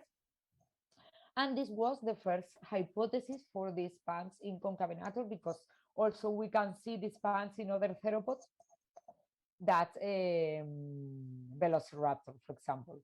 And Jerry Rick wants to know, so was the sail an anchor point, or with the elongate neural spines, were they an anchor point for a support tendon to take the head and tail weight? I suspect that probably is the case. And I bet you concavenator is not a mature animal. It's probably not fully grown. Probably would have gotten a lot bigger. So like Acrocanthosaurus, who's got these hyper elongate neural spines also. Acrocanthosaurus had kind of this tall ridge on its back. I wouldn't call it a sail, but it's got long neural spines like that are probably anchor points for tendons, to hold up the head and the tail. So yeah, Jerry, I think you're spot on about that. But other paleontologists say, well, no, it must have had like a sail for display or something like that, which I suppose is possible, but I think the biomechanical explanation for that, it basically is just like, it's just got a taller back, and it would have had strong muscles and tendons to help hold up its weight on two legs. I think that's the more likely scenario. Yeah. We need more fossils of these critters, and we need more people studying them, basically. Yeah. Does that apply to Spinosaurus? Or Spinosaurs? It very well might, Murph, yeah. Yeah, I think there's a high likelihood of that, honestly, yeah. Yeah. So yeah. Anyway, concavenator's also got these bumps on the ulna, like in Velociraptor.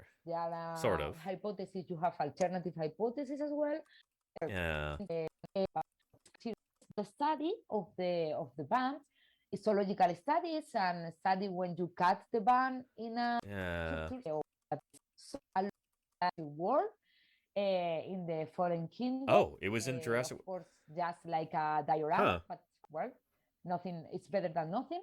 And of course, there are merchandising of Concavenator, and my birthday is in December, so I don't have this toy yet. So if you want to give me one for present, it's welcome. Anyway, Elena Cuesta might know more about Concavenator than maybe anybody else on Earth. I wonder how she would feel about this depiction of the animal in the game. I think this is pretty decent, actually. And I like how they kind of split the difference here with the two different hypotheses for if it did really have that indentation along the back. Yeah. In fact, actually, this one here might not have that indentation.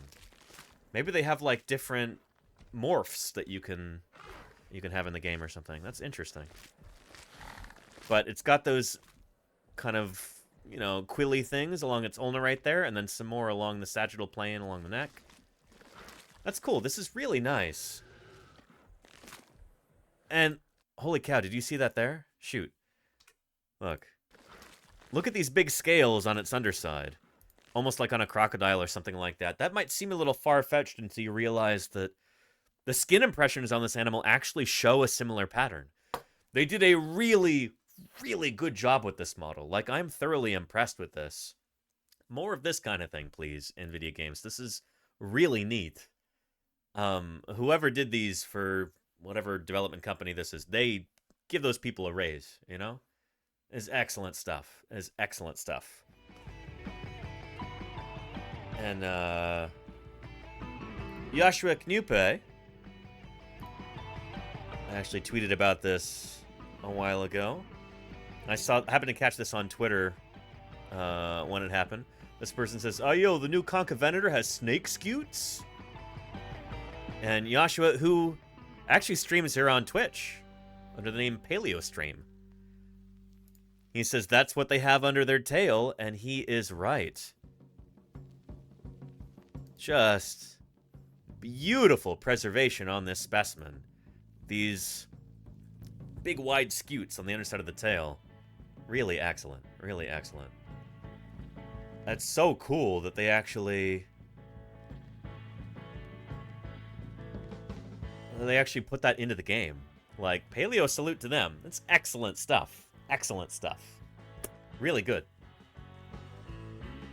So with that, let's get into silhouette. This our next dinosaur from the early Cretaceous period will strike fear into its enemies with a deep rumble and hiss. Yeah. A gargantuan. Oh, this on the other hand is lousy. This is garbage. The Tarbosaurus is an aggressive carnivore, always on the lookout for its next hunt. Possessing a sharpened, spiked ridgeback and a set of finely serrated teeth, it is capable of delivering. If they don't even show serrations on the teeth, ugh. Devastating terror upon its prey. So it basically looks just like the Tyrannosaurus model. They didn't really make that many changes. Like, they kind of took the lazy way out. If you want to see a much better depiction of Tarbosaurus, check this out from Prehistoric Planet.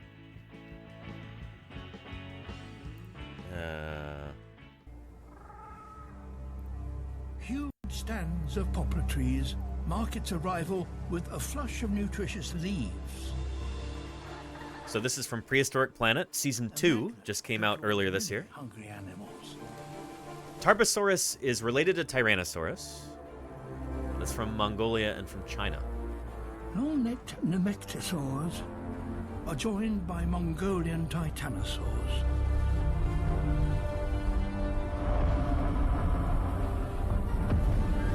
Right. Very cool. Let's get to the Tarbosaurus, though. I don't have that much time. And with them, much smaller prenocephaly. Paleo Adamir says, aren't Tarbosaurus teeth not as robust as T-Rex teeth? I think you're probably right, Paleo, yeah. Yeah. But one thing stands in their way. And TC Diablo says, hate Camp Cretaceous, bringing that hideous Tarbo design. Is that what happened? It was Camp Cretaceous that the Tarbosaurus was in? That's the thing about these Jurassic World games, is that when... anytime that the developers and the artists can actually... when they've got free reign to design the dinosaurs in a thoughtful way, they usually do a great job. And they make them really authentic and really compelling. But when they have to stay faithful to the Jurassic World movies, or I guess TV shows like this Camp Cretaceous thing, like if the dinosaur happened to appear in that, then they have to make it look like that one, and that one's usually lousy, so I guess you really can't blame them.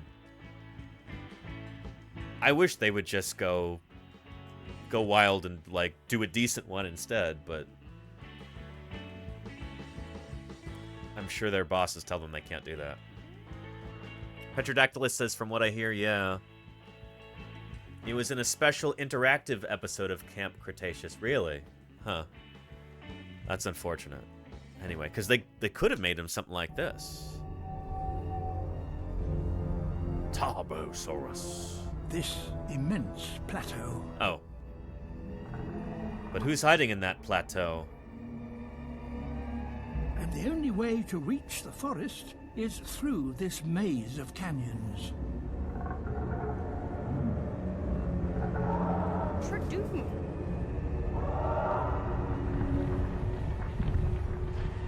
As they enter, the herd becomes nervous. Because who's in there? Tarbosaurus. It's a good place for an ambush. By Tarbosaurus.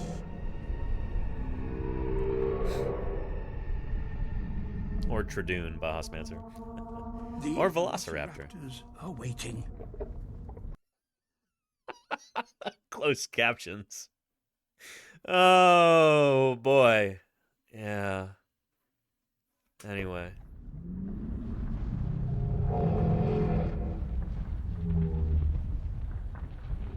But they can't possibly tackle a titanosaur. Nope. Let's get to the Tarbosaurus, please. There we go.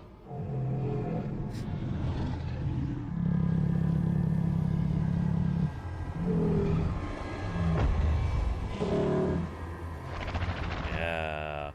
So Tarbosaurus is slimmer than Tyrannosaurus. Tyrannosaurus is very robust. Tarbosaurus is like... Tarbosaurs. It's not as chunky. Asia's version of Tyrannosaurus Rex. Sort of.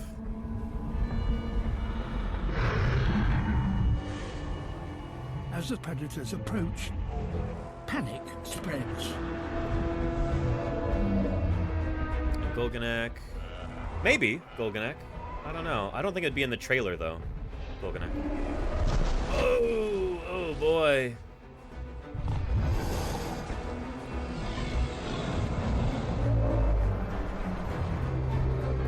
Only the Prenocephaly can escape to higher ground. Uh-oh, but then who's waiting for them? And this is what the Velociraptors have waited for.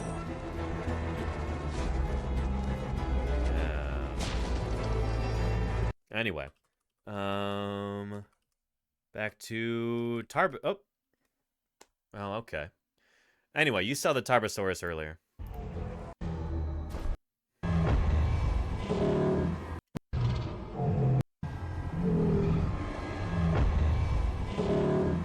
Yeah. I love the nictitating membrane there. That's really cool. I wonder if the dinosaurs in Jurassic World Evolution 2 have the nictitating membrane. That, just like modern birds have, that kind of sideways sliding clear eyelid there. Watch close. You see that? Yeah. There you go. Very cool. Just like birds and crocodilians have. I don't know if it's all modern archosaurs. I don't know if all birds and crocodilians have that, but yeah. pretty cool. Yeah.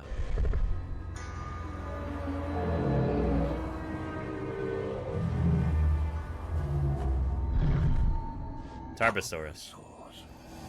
So that is a zillion times better than what we see here for Tarbosaur. This is... It's basically just a modified Tyrannosaurus in this one. Really not ideal. Yeah, and it looks like a monster. The color patterning is kind of cool, but again, it's a little fanciful almost. And those spines on the back, we don't have evidence of this in, I think, in any Coelurosaurian dinosaurs. Do we have evidence of, like, iguana-type spines along the sagittal plane? Diplodocus, sure. For Coelurosaurian theropods, I don't think we have that on any of them. So that's just completely straight up wrong. Yeah. What's the nictitating membrane made of? I'm not totally sure, Hogan. That's a good question. I don't know. Yeah. Anyway. And Paleoadmerus's spines are probably from what they spliced in. I mean, I really...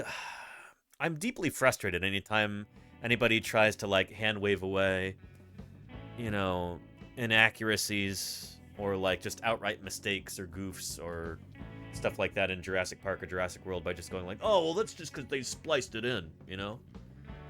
Like, what are we even talking about, you know?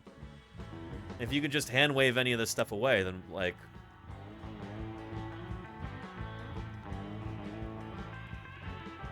It's such a convenient and frustrating excuse, you know?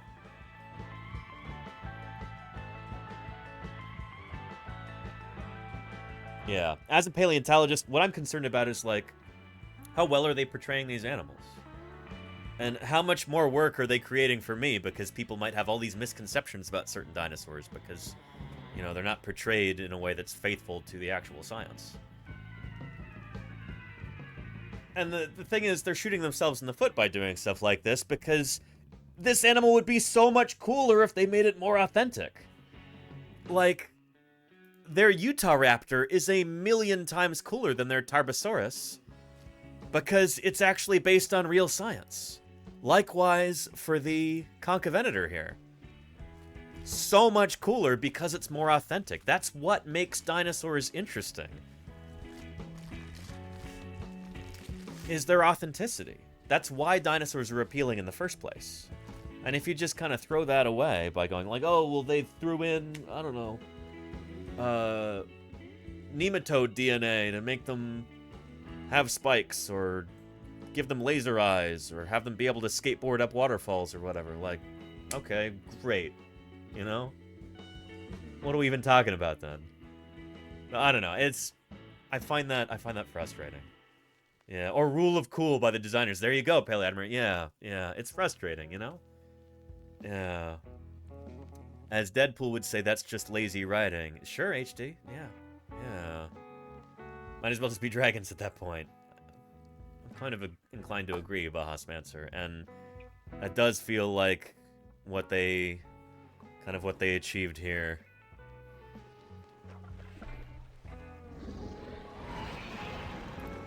Yeah, it might as well just be a dragon. But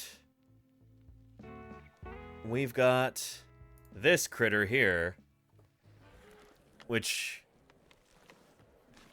it's not perfect, but I like that they've got a giant Oviraptorosaur and it actually has feathers.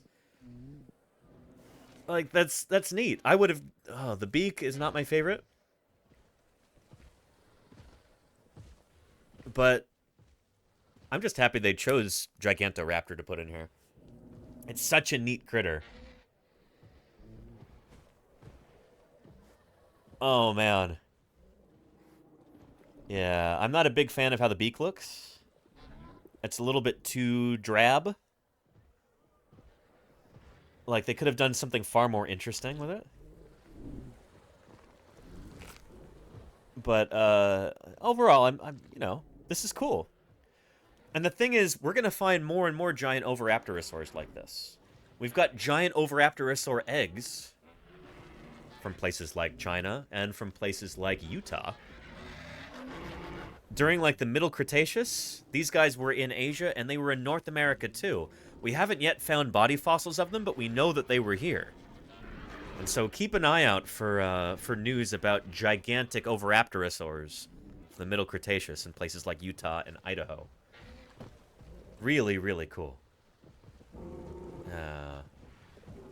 TC Diablo says the way Gigantoraptor kills medium and large carnivores in the game is crazy. Really? What does it do? Huh. But it's a neat animal.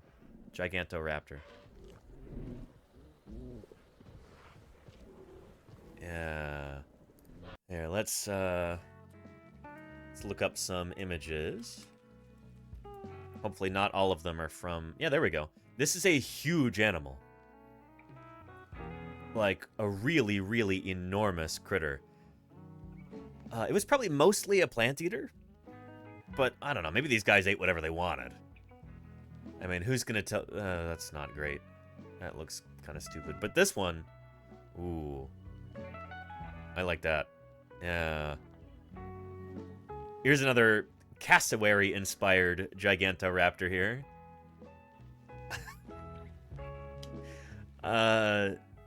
You know, respect. Yeah. But man, is this a cool critter. And I'm really glad they chose to include it in this game. I recognize that games like Jurassic World Evolution are the way that a lot of people are first introduced to new dinosaurs. And the more people that know about Gigantoraptor, the better, I think. It's such a cool critter, and this is a stupendous illustration. I love this. Really nice. It really gives you kind of a sense of the scale of this critter.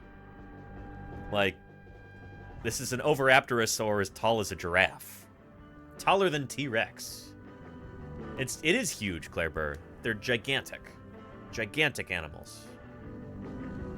Like, Gigantoraptor was a very appropriate name.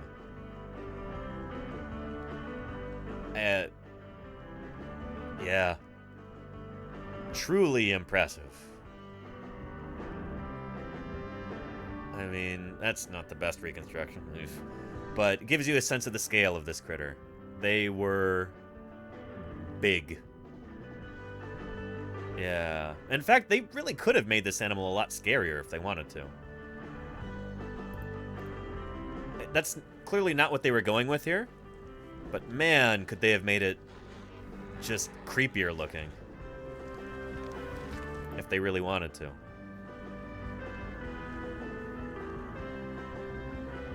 Yeah. But yeah, I'm just glad it's in there at all. I'm glad it has feathers. It's not the worst. It's not the best. But it's not the worst. If I were to do a ranking of these 4 different dinosaurs...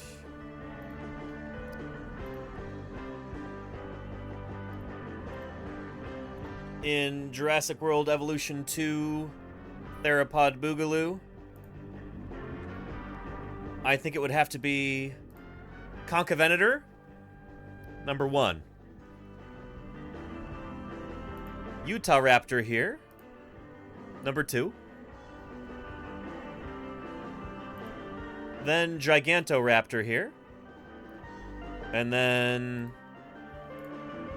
last, Tarbosaurus. Tarbosaurus would be like D or F tier. Concavenator would be A or maybe S tier. Utahraptor, probably A or B tier. And yeah, Tarbosaurus F tier. See? Are you proud of me, Chad? I've learned the different rankings and the typical tier list thing. We're going to be doing a big tier list. Several tier lists, actually. At the end of the month. Happy December, by the way, everybody. We have got a new stream schedule for the month of December. If you type in ! calendar, or is it schedule? I forget. And at the end of the month, on the 28th and 29th, we're going to be having some special streams. 2023 Dinosaur Discoveries Roundup. We're going to start off with kind of like general publications about dinosaur paleontology. published in the year 2023. And then, the day after that, and we might do 3 of these. Maybe I'll scoot this one forward and do 2 days of the newly named dinosaurs. Because we've got several new dinosaurs. We're up to how many now? Published in 2023? 1, 2, 3, 4, 5, 6, 7, 8, 9, 10, 11, 12, 13, 14, 15, 16, 17, 18, 19, 20, 21, 22, 23, 24. I think I missed one. I think it's 25. 25 new dinosaur species / genera named in the year 2023 so far, which is not a bad number. That's roughly 1 every 2 weeks. So yeah, it's gonna be fun. And we'll put those on a tier list based on not how cool they are. Well, I guess it is kind of how cool they are, but how good the science is on them, how exciting they are, how important they are for dinosaur paleontology. So we're going to be ranking the newly named dinosaurs on a tier list based on how significant they are for dinosaur paleontology, how solid the work is, and how good the fossil material is also. Anything named based on a single bone is not going to rank very high. But that's going to be a ton of fun. I'm excited about that. Yeah. And Dan the BC Man says, did the flags show where they were living? They show where the fossils were discovered. So, Tejas, España, Argentina, y los Estados Unidos de Montana. Yeah. So yeah, cool stuff. It's gonna be a lot of fun. So tune in for that at the end of the month. We've got Coelacanth Festivus on the calendar now for the 22nd. Yeah, and then this week, Thursday and Friday, or excuse me, next week, I am taking those days off because I am moving on those days. And it's going to be a lot of work. And I've got a lot more of that work to do tonight, too. So it's about time for me to wrap this thing up.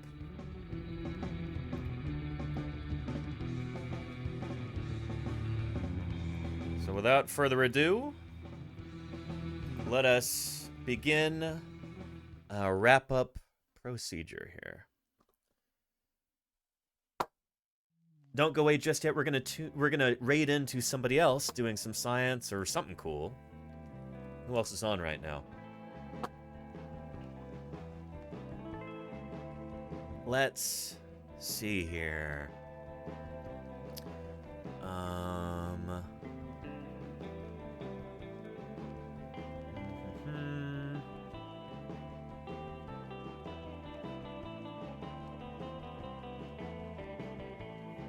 You know, let's go say hello to... What's Tyrex up to? What's she doing right now? Let's go see.